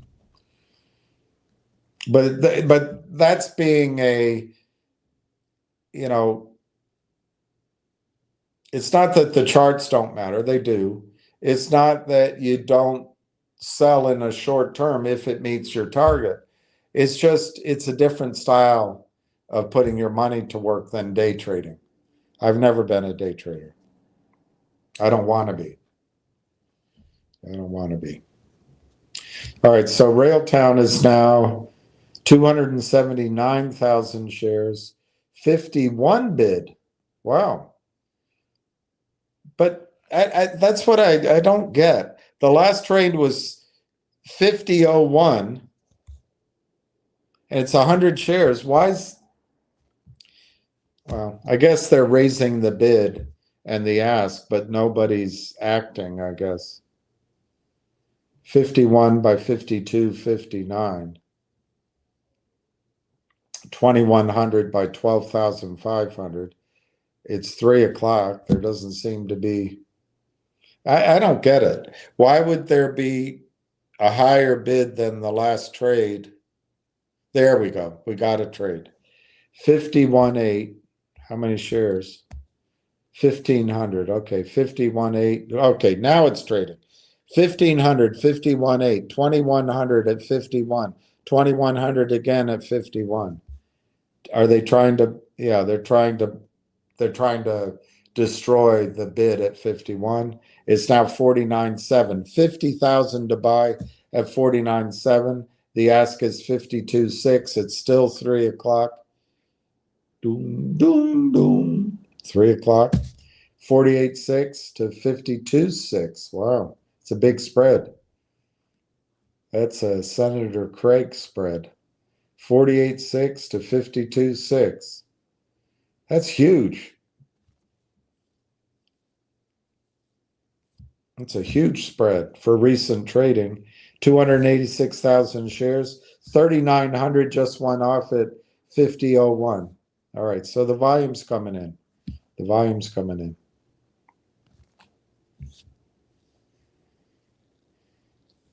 $60,000 at 48.97, 60,000 at 48.99, 10,000 at 49.03, 40,000 at 49.04, 60,000, 48.93. There's some bidding going on, but it's well below the ask. I don't know what else to say. Pizza rules. Nice little upside today, yeah. Doesn't compare to GDC, which is up a $1.55. GDC's up 24%. Cosmopolitan is up 16%, and Railtown is up 7%. But still, 7%. That's not going. That's not too bad. Giuseppe, she's sailing. I am sailing. I am sailing far away across the sea. Endless sailing, always sailing to be near you, to be free. 49.07 to 50. All right, so they're bringing the ask down to 50. It's 60. There's a lot of bids. The ask is 50 cents. The bid now is 49.33, 49.36, 49.42, 49.44, 49.45. A whole 49.47. A whole lot of different bids. But the ask is 6,500 at 50 cents. I mean, the bids are 62,000, a lot of them. Some of them are 12,000, but they're mostly 62,000 each. So it could just be that the shorts are trying to, there's 64,000. Now the bid is 48.92.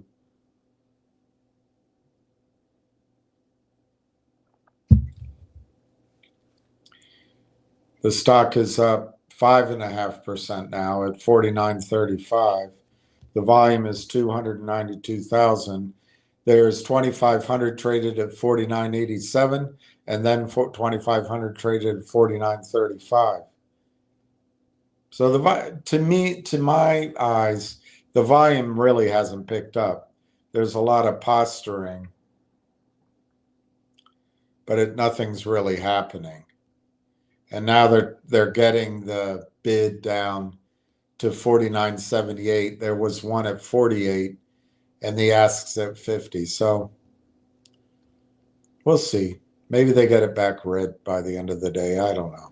49.05, 49.06, 49.07, 49.09, 49.1, 49.12, 49.13, 49.15, 49.17. There's a lot of activity on the bid side, and they're all big bids, 62,000 each time of those bids. There's one at 12,000, two at 12,000, but most of them are $62,000 bids.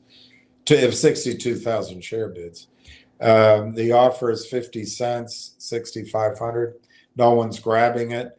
The last trade, 49.49, and that was 1,000 shares. So there's a lot of, posturing. It's like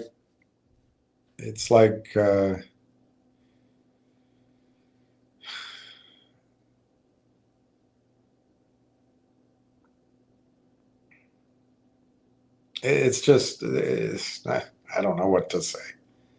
No one's acting. It's like a lot of posturing, name calling. You fight, you do it, I'll do it. If you hit me, I'm going to hit you.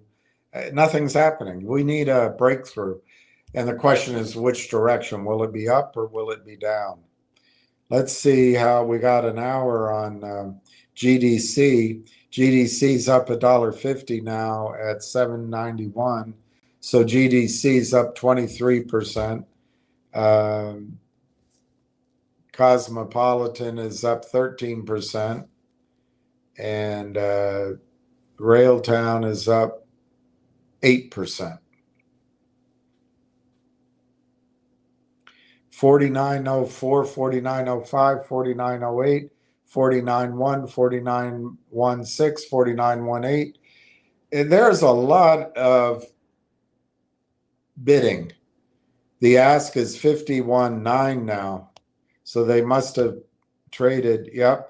They did 6,500 at 50.55. That took out the ask. We'll see.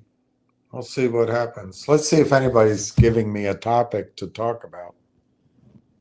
I am sailing. Let's go Railtown from Babbitt family. Pat M.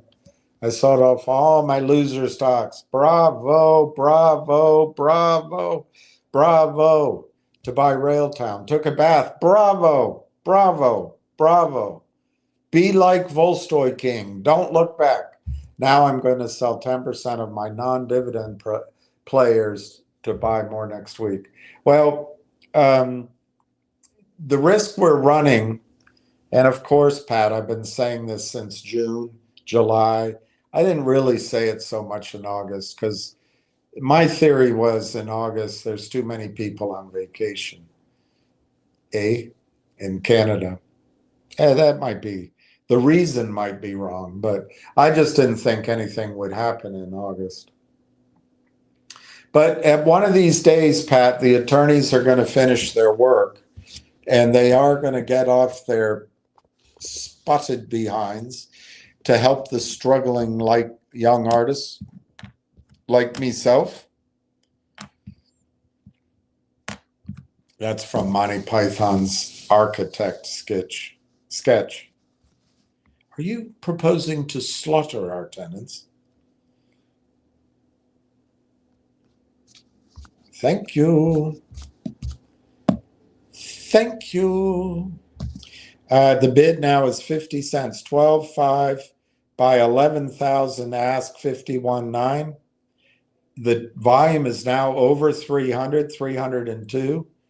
But I think it's great what you're doing, Pat. I think it's great what you're doing. Oh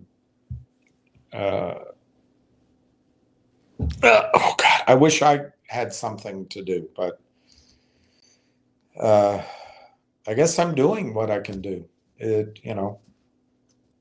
Trying to encourage people. Let's see, GDC still up $1.50. Cosmo is still up 12 cents. Railtown is up 4 cents, 51.14. Let's see. That's up 9%. The other stocks, Fingers down, Soundhound is down. Let's see how Energy Vault's doing. Energy Vault is up 10%, 223. 223 on Energy Vault. What else? Let's see how Mountain is doing. Mountain's up 29 cents. That's up 2%, 2.5%. Quantum. Even Quantum is up $1.33. Please don't get sucked in these. Don't get sucked in these. You hear my voice. It's not encouragement. It's just noticing everything's up. But you don't have to chase all those. You're in the best one. You're in the best one. In my judgment, of course, but I think I'm right. It's 50 by 51.9, 12.5 by 11,000.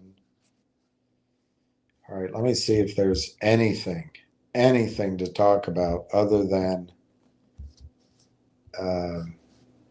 saying the same thing over again. Rule Britannia, Britannia, rule the waves.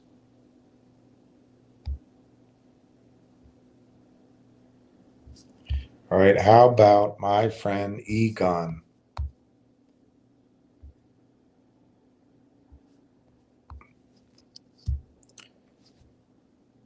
There he is. Let's see what it says. Oh, it's by Peipenberg. He's good. Oh, Alistair McCown. All right. Let's read this from Alastair McLeod. He now works for Egon von Greiritz. And this was written in the August 29th. And the title is How Silver Has Been Suppressed. The one thing I hear from people, I suggest that they should buy silver. They say to me, oh, it's too small a market. It's easily manipulated. To me, that's precisely my point. That's precisely my point. All you need is somebody to wake up and this thing's going to scream. But please focus on Railtown right now. I'm just running out of Railtown things to say. So I'm just going to take a little detour into silver. So Alistair McLeod, keep big purchases off market. This sounds like art stocks. And control the price to which those transactions refer. That has been China's strategy, no longer. In recent decades, China, which ranks 5th in global silver reserves, has not only mined 3,500 to 4,000 tons annually, but also imported large quantities of silver doré for refining as well. Less well known is the People's Bank's role. I've said this to you in gold and silver. I've told you, I think the reason gold and silver for a long time was allowed to remain suppressed was that China wanted to build their reserves.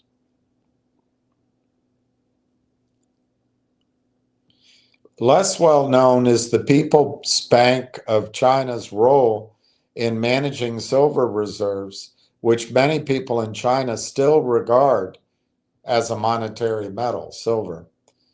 China was on a silver standard 90 years ago. Gold is the principal monetary metal today in the Western world, but silver is widely regarded as being an industrial metal in the West. But since 1983, along with gold, the PBOC, China, has been responsible for overseeing the accumulation of the nation's silver bullion reserves. See, they're doing all the right things. The key to this policy has been price management. This article shows how this was achieved. About 12 years ago, I being Al-Sadair McLeod, was speaking in New York at a conference attended by a dozen silver mining and exploration companies. At that time, conspiracy theories about J.P. Morgan's dealings, those are there, in the silver market were rife. But when Blythe Masters, she is the one that came up with some of the strategies, derivatives, and hypothecation in the precious metals, particularly for J.P. Morgan. But anyway, Blythe Masters, then head of global commodities at J.P. Morgan, went on CNBC.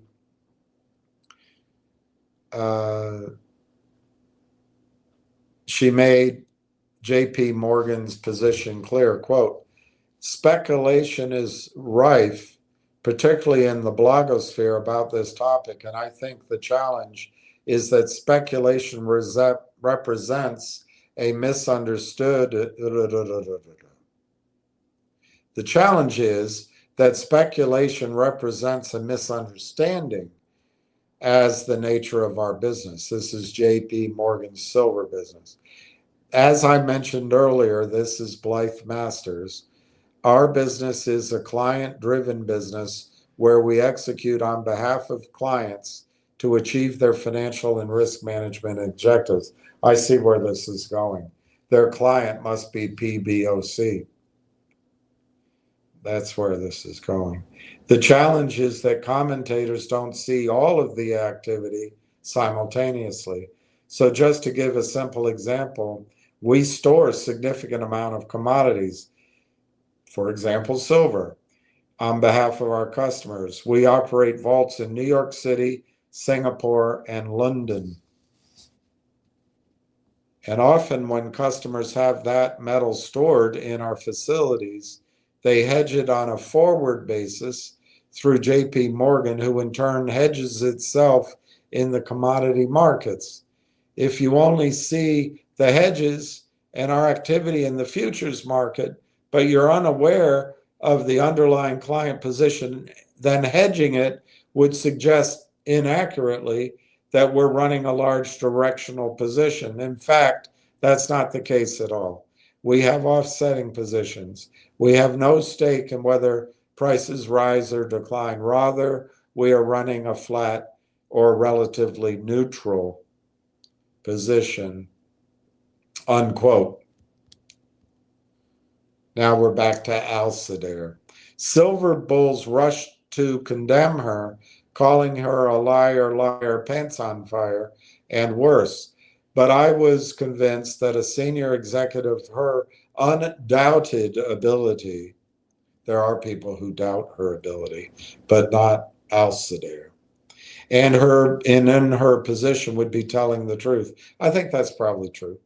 Furthermore, I suspected that Masters did the CNBC interview specifically to quash the wild rumors about J.P. Morgan's silver dealings rather than to ignore the rumors. So what was J.P. Morgan's true role in the market? I already gave you my guess. Clearly, I say it's that their client is China. Clearly, it was intermediating for clients and not taking one-sided positions in its own book. As Masters revealed, the bank only took out derivative positions to hedge its dealings with clients. This is Al-Sadair. The conference in New York gave me a chance to dig a little deeper. I asked the dozen or so silver companies present what is the process of how they turned their silver at the mine into cash to pay their costs.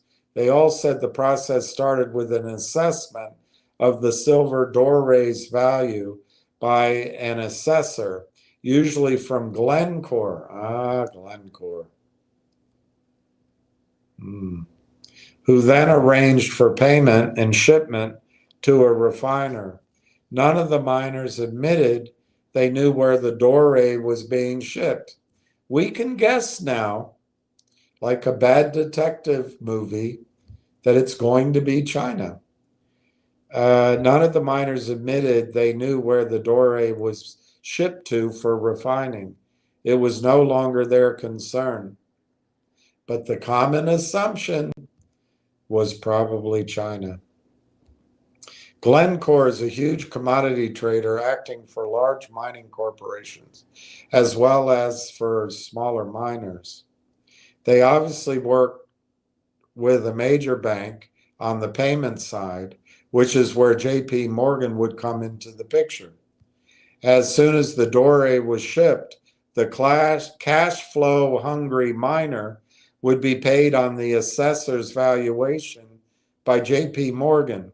Likely it would be shipped free on board, FOB, or origin, which means the doré enters Chinese possession at the point of shipment. Once it's free on board, I don't know, out of Spain, the shipment belongs to the purchaser, and he's speculating China. The other way to do it is the seller takes the risk of shipment and its delivery at the port or warehouse. But most people don't do this, too much risk. Presumably China, which would have been the People's Bank of China, instructed JP Morgan to hedge the silver price on the COMEX or London time to suppress the price. Note, this is not JP Morgan acting as a principal, but acting for the Chinese as a client. See, I'm so clever. I read all the Hardy Boy novels. I can figure out where it's going. As well as being a large miner herself, China was refining considerable amounts of imported doré when some Western refiners were closing down on environmental and cost grounds. So the hedging book through JP Morgan would have been significant enough to manage the price. We can take this even further in the context of a normal dealer-client relationship. As dealer and client work together, an element of discretion can be given to the dealer along with the dealing objectives. So what might those objectives be? As a major buyer of doré, that's this unrefined blob of gold or silver. But it's concentrated out of the mining process. They just have it, whatever the ratio is, they have to then refine it to 0.99 or 0.999 to make it a collectible or an investable or a buyable silver or gold product.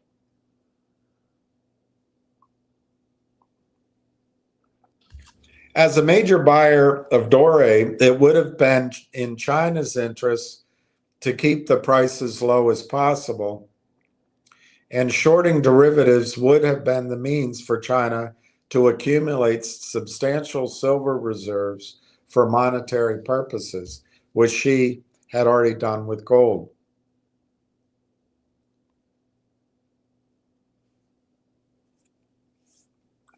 In this context, the 1983 regulations on control of gold and silver appointing the People's Bank of China states, this is a Chinese regulation, Article 4, the People's Bank of China shall be the state organ responsible for the control of gold and silver in the People's Republic of China. The People's Bank of China shall be responsible for the control of the state's gold and silver reserves, responsible for the purchase and sale of gold and silver, work in conjunction with the authority responsible for commodity prices to formulate and administer a purchase and sales price for gold and silver. Note the PBOC's responsibility for controlling the price of silver. We should know that in the period of 1983 to 2002, when the Shanghai Gold Exchange finally came into existence under the control of the PBOC. See, I think the Shanghai Gold Exchange is going to trade honestly, and that's a threat to the New York, London financial system. But I don't know that people trust China yet. It's a weird dichotomy. We should know that when the Shanghai Gold Exchange finally came into existence, that the PBOC was able to secretly accumulate vast quantities of gold, which was in a substantial bear market fueled by American and European financial communities liquidating their bullion holdings in favor of dollars. Keynesianism and Federal Reservism. I believe that during this period, China secretly acquired as much as 20,000 tons of gold. America has 8,000 tons. So China secretly maybe accumulated 20,000 tons outside of their stated reserves, which to my memory is 3,000 or 4,000 tons.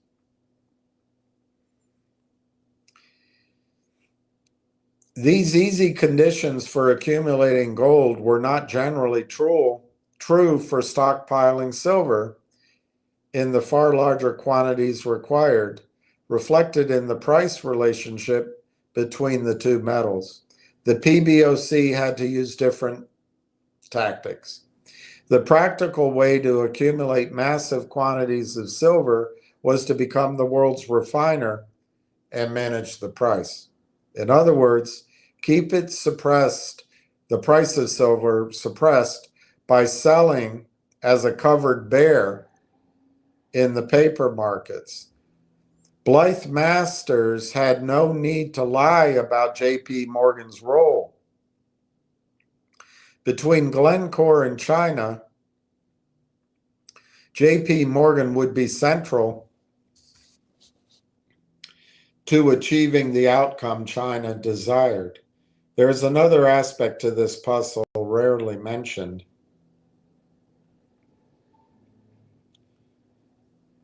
In the Chinese regulations, there's no distinction made between gold and silver.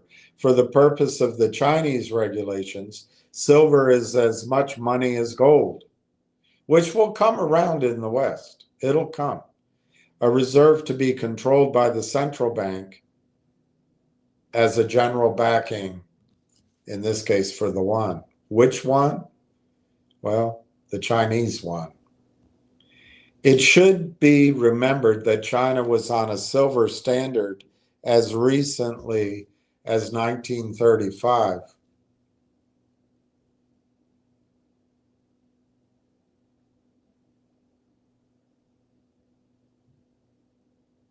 Yes, Chairman Mao. Sing, little birdie. Ordinary people accumulated silver as wealth, and banks kept reserves in silver. For the Chinese population, silver was their money as much as gold was in the West. There is every reason why silver should be singled out to have the same status of gold in the Chinese regulations. Will China continue to suppress prices? This is what I warned you. I hope we have more time. But I think the reason the Shanghai Exchange in China went along with the suppression of gold and silver, and the U.S. has extraordinary incentive to suppress gold because they've got to keep the dollar up. The dollar is paper crap, but they got to get everybody thinking the dollar's valuable. So will China continue to suppress prices? Those days are probably over.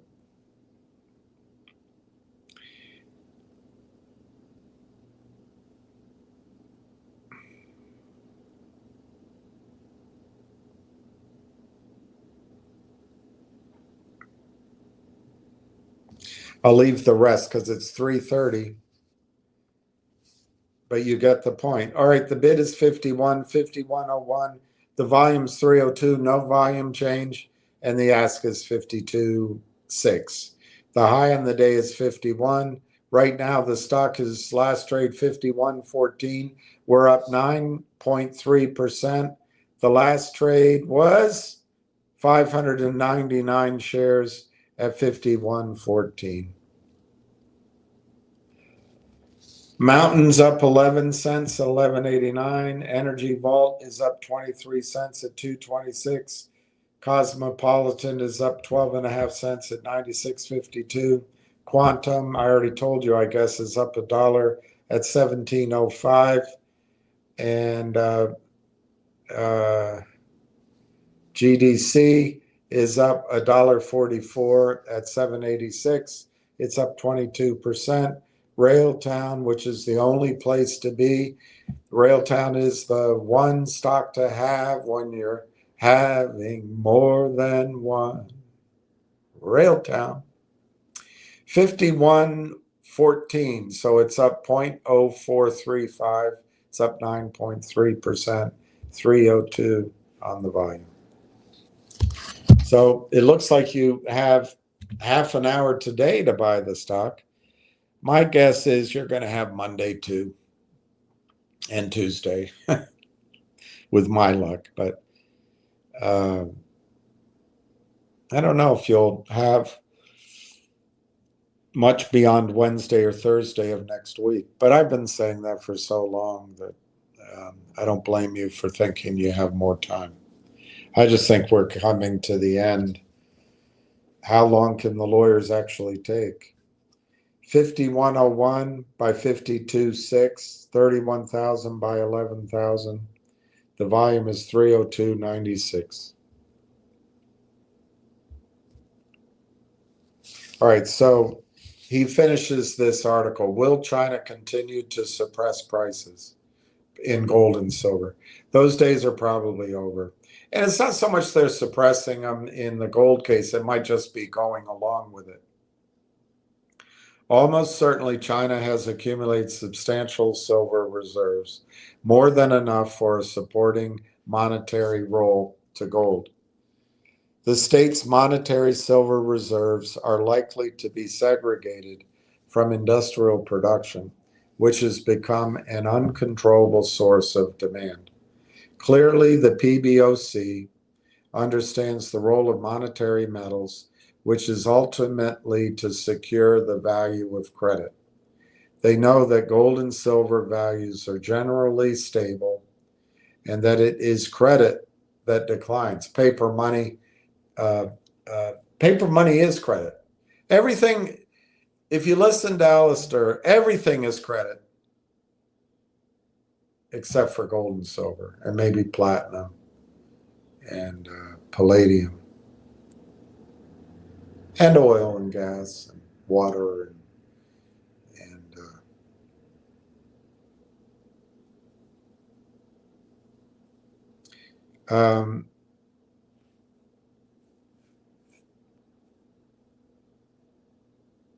that's it.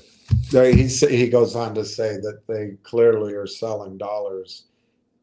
I'm not sure I don't think they're selling dollars right now for the reason people state. I think they need the dollars. And it'll be interesting if their debt crisis in China requires China to sell gold into the Western system. That's something I'm on the alert for, because then I'll be really impressed by the strength of the British and American empire.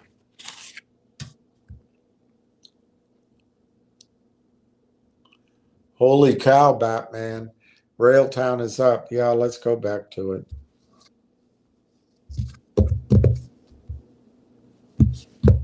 The bid is 51.4. The ask is 52.24. The high, though, is 51. That confuses me. It seems to be moving up. It seems to be levitating. Anyway, that it could just be shorts wanting to close out their position over the weekend. I don't know. I don't know.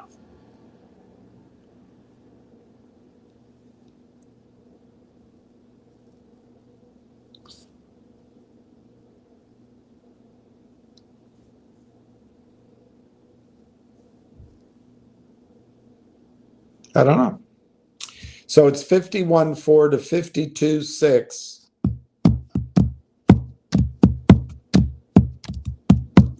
I just thought I have to go walk my dog. But my dog doesn't exist. 51.4 to 52.6. The high, though, is 51. Does that make any sense? I don't know. Northeast Iowa, is there something going on that we are not aware of? Have you checked on your wife lately? I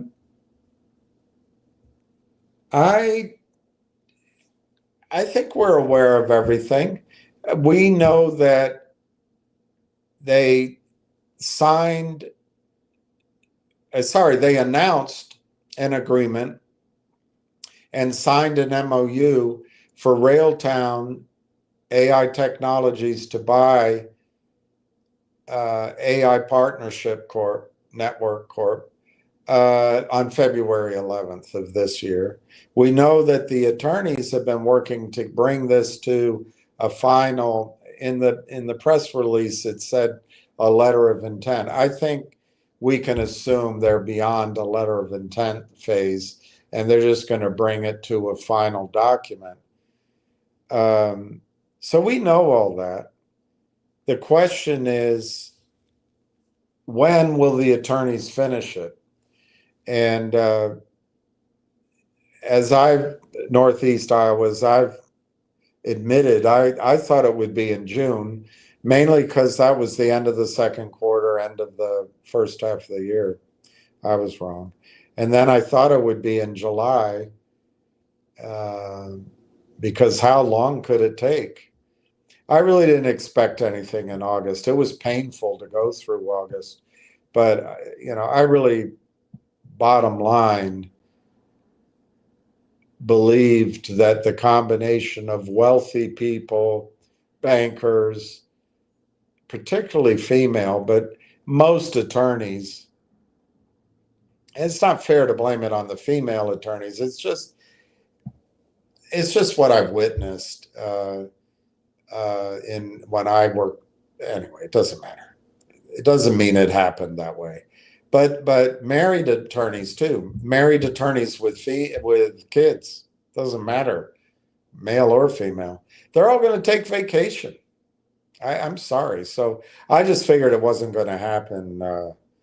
I think single male attorneys might work through the vacation, maybe. I know they would in the United States, I don't know what they do in Canada. So anyway, I just didn't expect August anything. And then I didn't expect anything last week because of travel.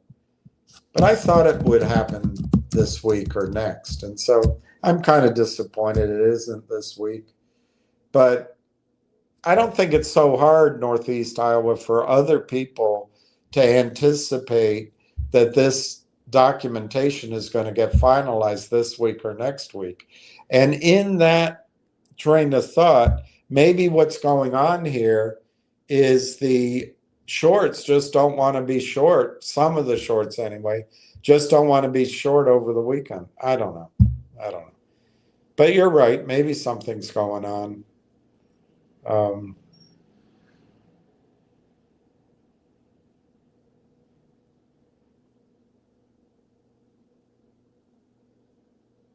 They're still shorting it. They're still spoofing. So my explanation, that might be wrong. I don't know. The volume is 303. There's very little volume. The last trade was 1,000 shares at 51.91. So it's like everyone's frozen. It's like the longs and the shorts are both asking your question. Is something going on? So the longs don't quite want to buy more just in case nothing's happening. And the shorts don't really want to short more in case something is happening. It might just be both sides are psyching each other out. I don't know. We'll find out. Clay Schoolfield sounds like another guy taking advantage.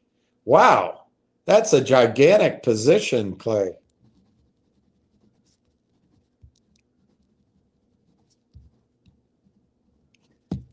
$217.5.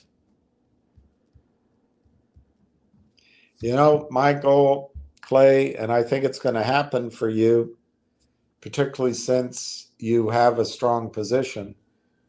My goal is people get the red back from MMTLP, from GTII, from Vocal, from Logic, from MMAT, from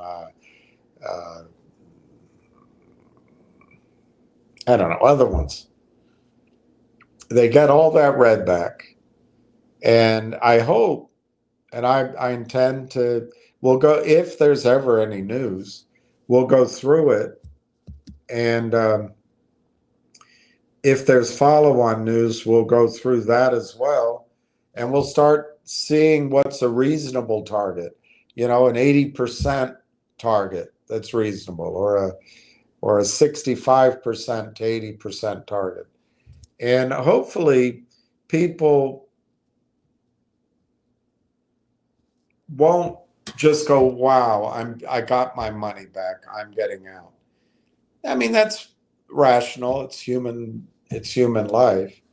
But I'm hoping people say, what, stay in, and that all that red and all that pain and all that suffering and all of the space calls, all of walking the halls of Congress, all the letter writing, all the disappointment, all the learning lessons, all the being fooled, all of the having hopes dashed. I hope this turns into a rate of return, a profit that pays for all of that. And it makes it all worthwhile. And I think, Clay, that's what's going to happen because of your hard work to build your position. I think you're going to not only get the red back, you're going to get a reward that makes it all worthwhile. And I hope that it doesn't become hot money. I hope it doesn't become a trade. As I tried to explain yesterday and other days, unlike these other stocks, for example, if GDC suddenly pops up, there's nothing going to hold it up. I mean, I'm not saying it won't go higher, but eventually it'll come right back down. You know, it's what goes up must come down, kind of stock patterns. But that's not the case at Railtown. As this goes up, there's not going to be,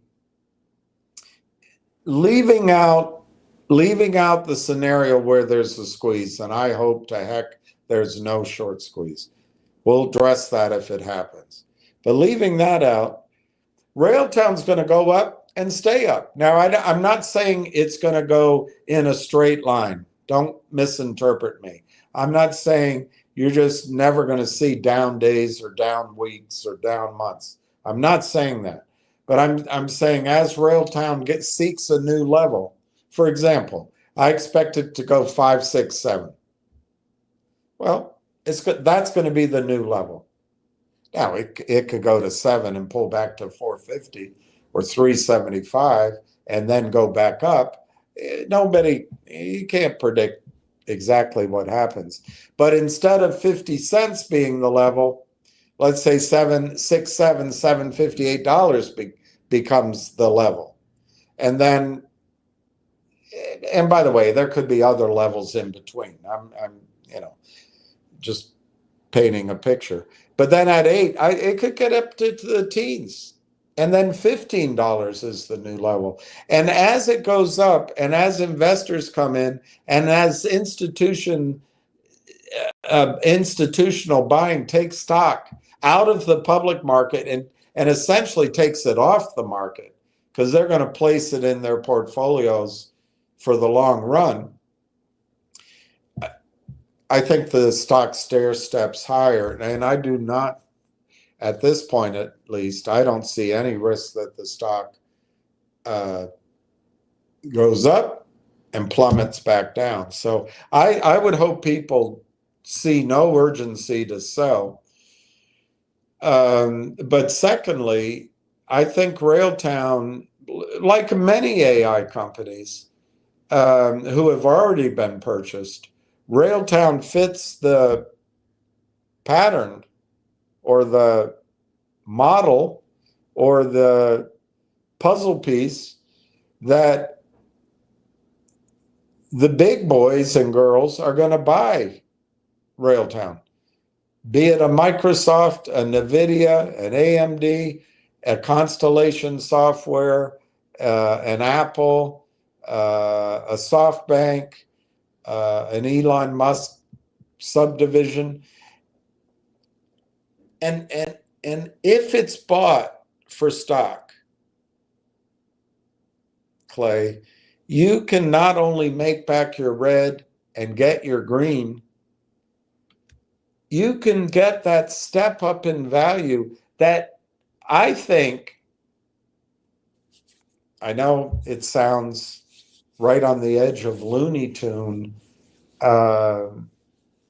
because you've heard it before, but I think you have a chance at 10x, 15x, in the next short time frame.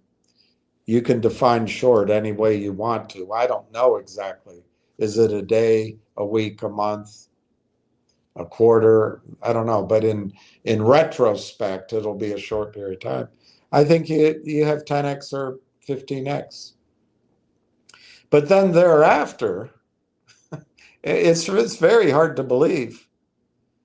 But I think all the ingredients are there. The revenue is there. The demand is there. AI 2.0, according to James Altucher and others, Morgan Stanley, it is a technological revolution which will create wealth. According to Altucher, it's the biggest wealth creation technology over the last 150 years. Well, we'll find out. But I think from that level, you got another 10x or 15x. And if those companies buy it, you're not paying any taxes on that step up in the value of your account. In other words, if you had, let's just use 100x. So if you had 10x right now and you were to sell it, you got to pay capital gains, short term or long term. 25%, or maybe, I don't know, depending on where you are, maybe 50%. And then you got to take that money, let's say it's 50% state, local, and federal. Let's say you take your 10x because, wow, I'm in the green. And let's just say you're in the highest, just for simplicity. So you take your 10x, you got to pay 5x to the tax man. So now you've only got 5x net. And you redeploy that 5x somewhere. Well, if that gets 10x from there, you're gonna be at half of the total gain. Basically you're gonna be at 50x. If you hold on to Railtown, and if I'm correct, I think you have a minimum of 100x. But if you sell first, try to get back in all that, and I'm being very simplistic, obviously, very few people pay 50% capital gains, but it's possible. I'm just giving the theory. In a like comparison, all you can make is 50x. If you just stay in it, and then the company, let's say Microsoft buys it for shares, you don't pay any taxes. You get 100x without paying any taxes. If, on the other hand, you either sell it after 100x or you do what I just said, and you sell it and try to get back in, or you sell it at 50x, each of those times you got to pay taxes, capital gains. So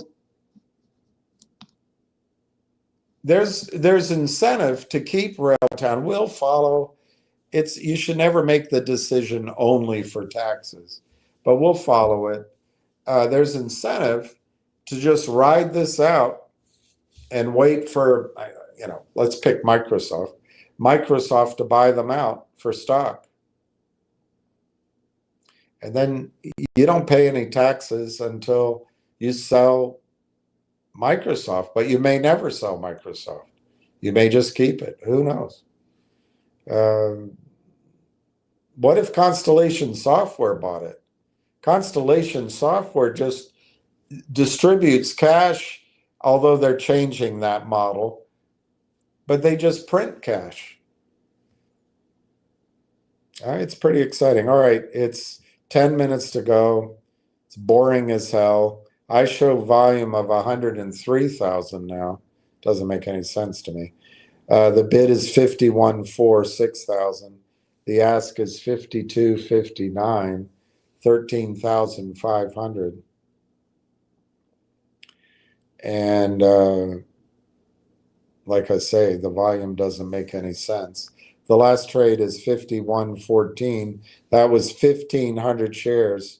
So the last 4 trades, 1,500 shares at 51.14, 1,500 shares at 51.14, 7,500 shares at 51.14, 7,500 shares at 51.14. So I don't get why the volume is so low.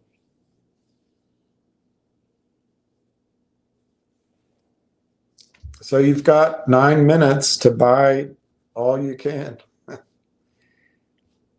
My service doesn't show news, so I don't think the stock price is indicating news either. I think it just might be that the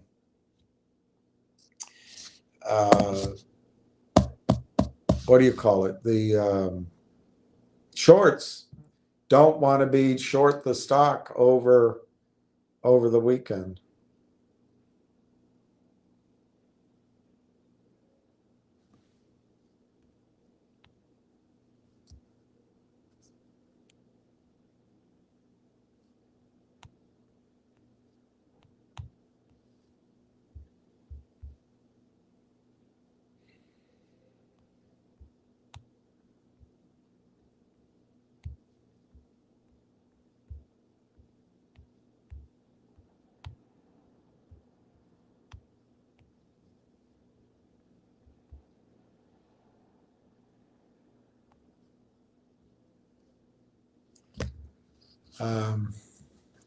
All right, Lawrence Demina, a company named CoreWeave wants to acquire AI companies. They are into cloud services.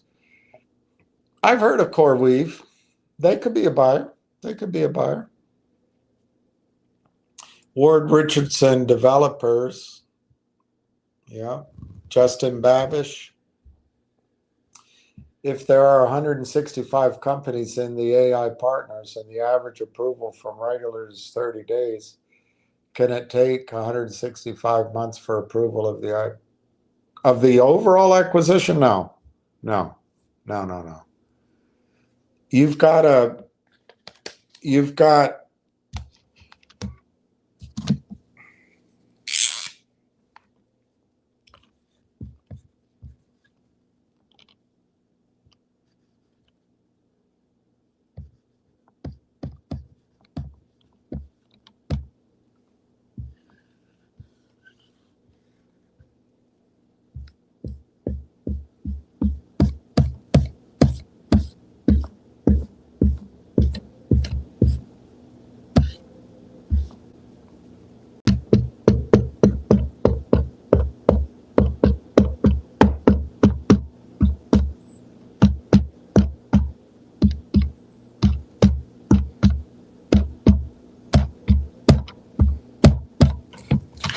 You've got AI Partners, which is just it's like an association or a fraternity or a club. AI Partners is like a club, and you've got 165 companies that pay fees and are a member of this association. But the goal of AI Partners is to roll up each of these companies. In other words, acquire each of these companies, roll these companies up to the parent company. But right now, the parent company doesn't own any of these. They have some sort of fee arrangement, but they don't own any of these. So what is Railtown buying?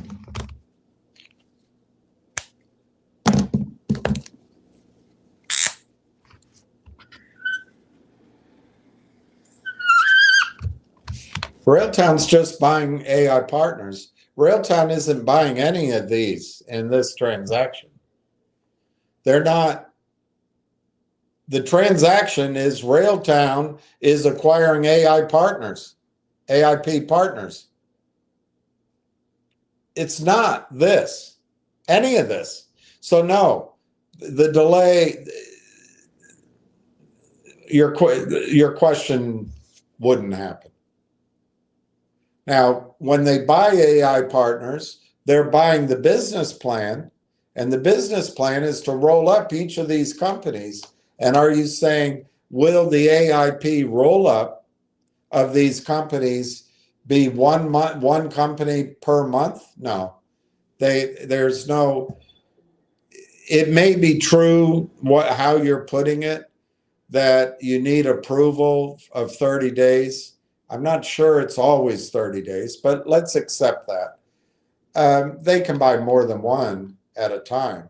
They could buy these three and submit these three at the same time, and the regulators can look at three separate transactions, or a combined transaction, I suppose, and get each one of them done in the same 30 days.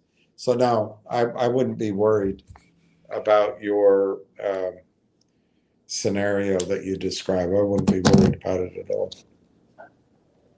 All right, we have 3 minutes to go. Let's see if the shorts win or the longs. Now the volume says 313. I don't get my volume quotes.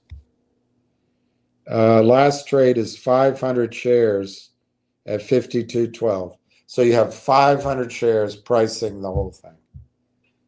In other words, $1,000. No, I'm wrong.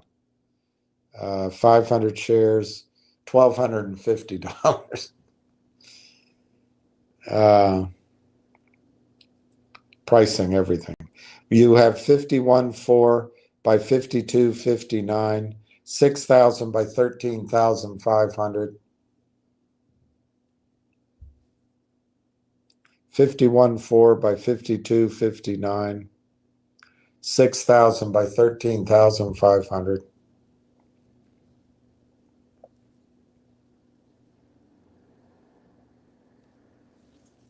Two minutes to go.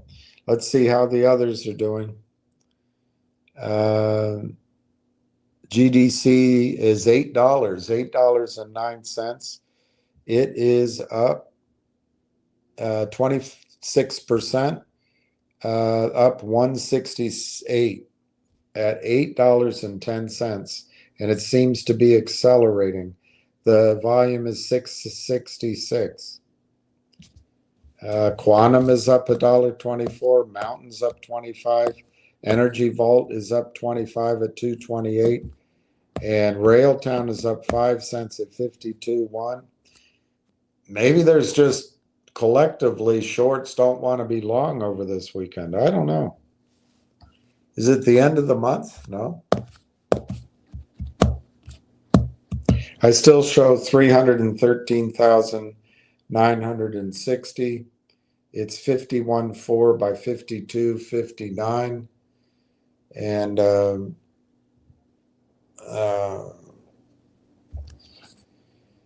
514 by 52.59. 514 by 52.59. 514 by 52.59. We still have less than a minute to go. The volume's still 313.96. Last trade 52.11, 500 shares. 51.4 by 52.59. The high on the day 52.12. The low 44. What a day. The low was 44. It just closed at 52.11. 313,960 shares. 52.11. Up 11% today. Up 5 cents today. And the last trade was 500 shares. That was it. The other stocks, GDC is still going up in extra hours, up 4 cents extra hours. Energy Vault is up a penny extra hours, but Mountain is down 4 cents. But, you know, you're getting some follow through in the aftermarket, which does not occur in Railtown. It doesn't trade after hours. So at 4 o'clock, you're up 11% from where you were at the close yesterday, at the open today. I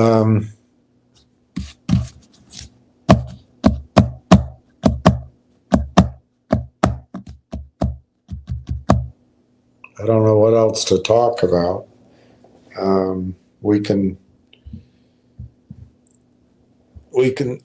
The bid ask right now is 51.4 to 55, but it doesn't trade, so it's irrelevant. Let's look at the chart. Let's see what the chart looks like.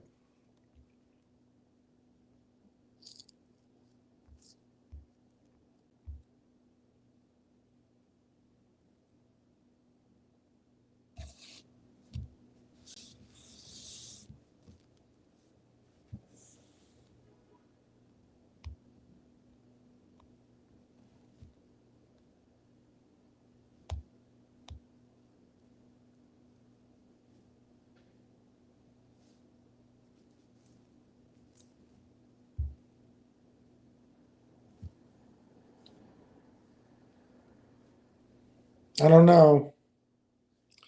Maybe it's so.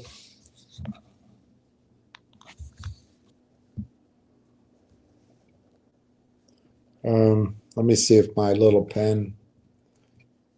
Oh, I guess I'll use my finger then. Where's my pen? Let's see. Here, this one.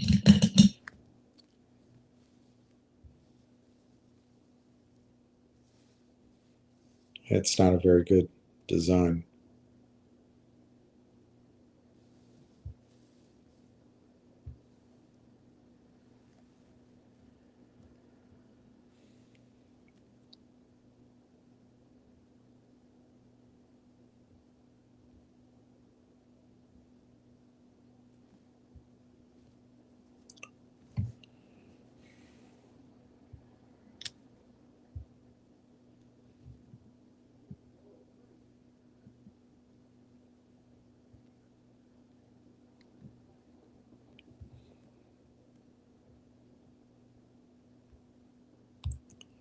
All right, let me show you.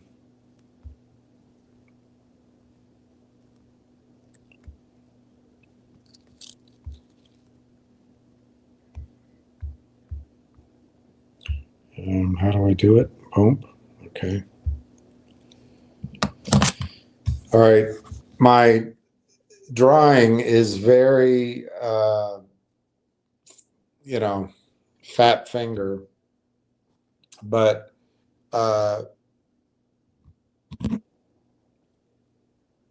firstly, if you look at the yellow, I tried to draw a trend, a channel.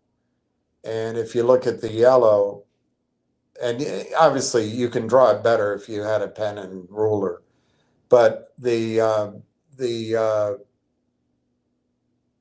stock has broken out of that trend, however you draw it. And then in the green, there's a bit of a pennant.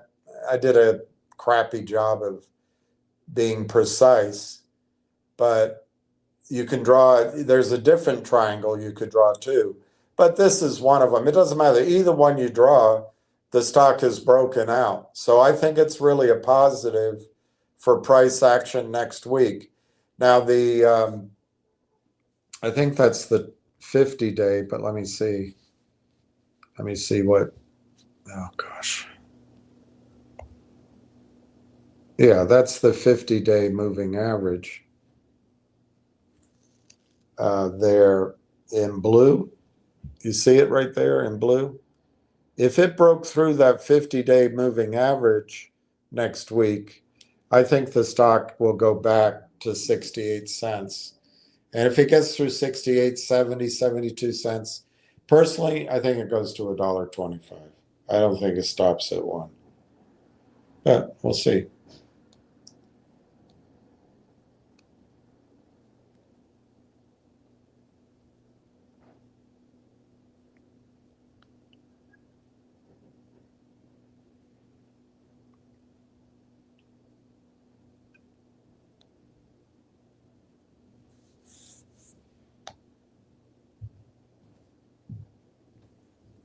We shall see. All right, so is there anything else to talk about? Up 12% is pretty cool. If it's shorts concerned over the weekend, why haven't they been concerned in the past? Yeah, there could be whispers, Giuseppe. I don't think my thought process is any genius. I think almost anybody can figure out that lawyers and bankers, if they went on vacation, got back end of last week. And AI is a pretty hot space.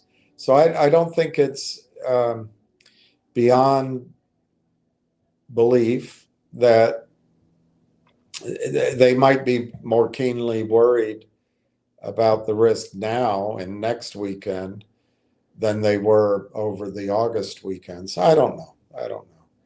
It could be something's going on. But, you know, we're not going to hear anything until they finish. You know, we're just saying the same thing over and over again. And it doesn't change. Nothing changes.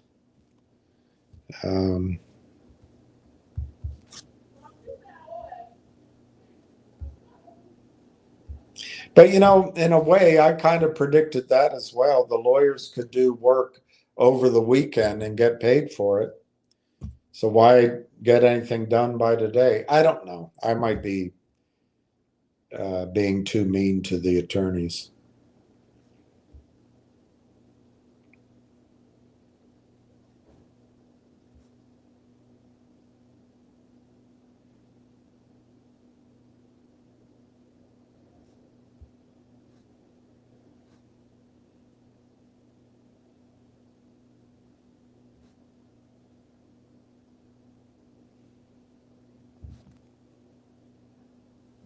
Well, no more bad news out there in the world. So I don't know what to do. I think rather than just mumble about the same things, I'll sign off. I hope we get through this weekend without the world getting blown up. It really is time to meet with Russia and resolve the Ukrainian open sore, because countries like France and the UK, apparently, and even maybe some of the other allies in NATO, they want war. And war will lose. We'll lose. And our only chance we don't have hypersonic missiles. We don't have them. We don't have a military strong enough on the ground to stand, at least initially, to stand up against the Soviets. So we'll launch nuclear missiles and they'll launch them back. So I hope that doesn't happen. I hope we can get through this. I wish they would just arrest Netanyahu, put him into jail, and have another election in Israel. But if we can get through this weekend,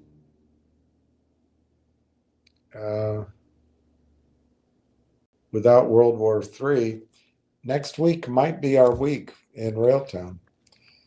Then again, it could be the next week. But I think it's September. I really think it's September. I don't know how much longer they can delay the announcement. So I wish each of you peace. I wish peace in the world. And I hope you have a nice weekend. I don't have any plans on coming live tomorrow or Sunday, but maybe I will. Maybe Sunday night or something like that. So anyway, have a good weekend. Thanks for tuning in. I'm sorry this was mostly content free, but that's a nice day. Stock was up. That's a nice day, huh? Anyway, peace.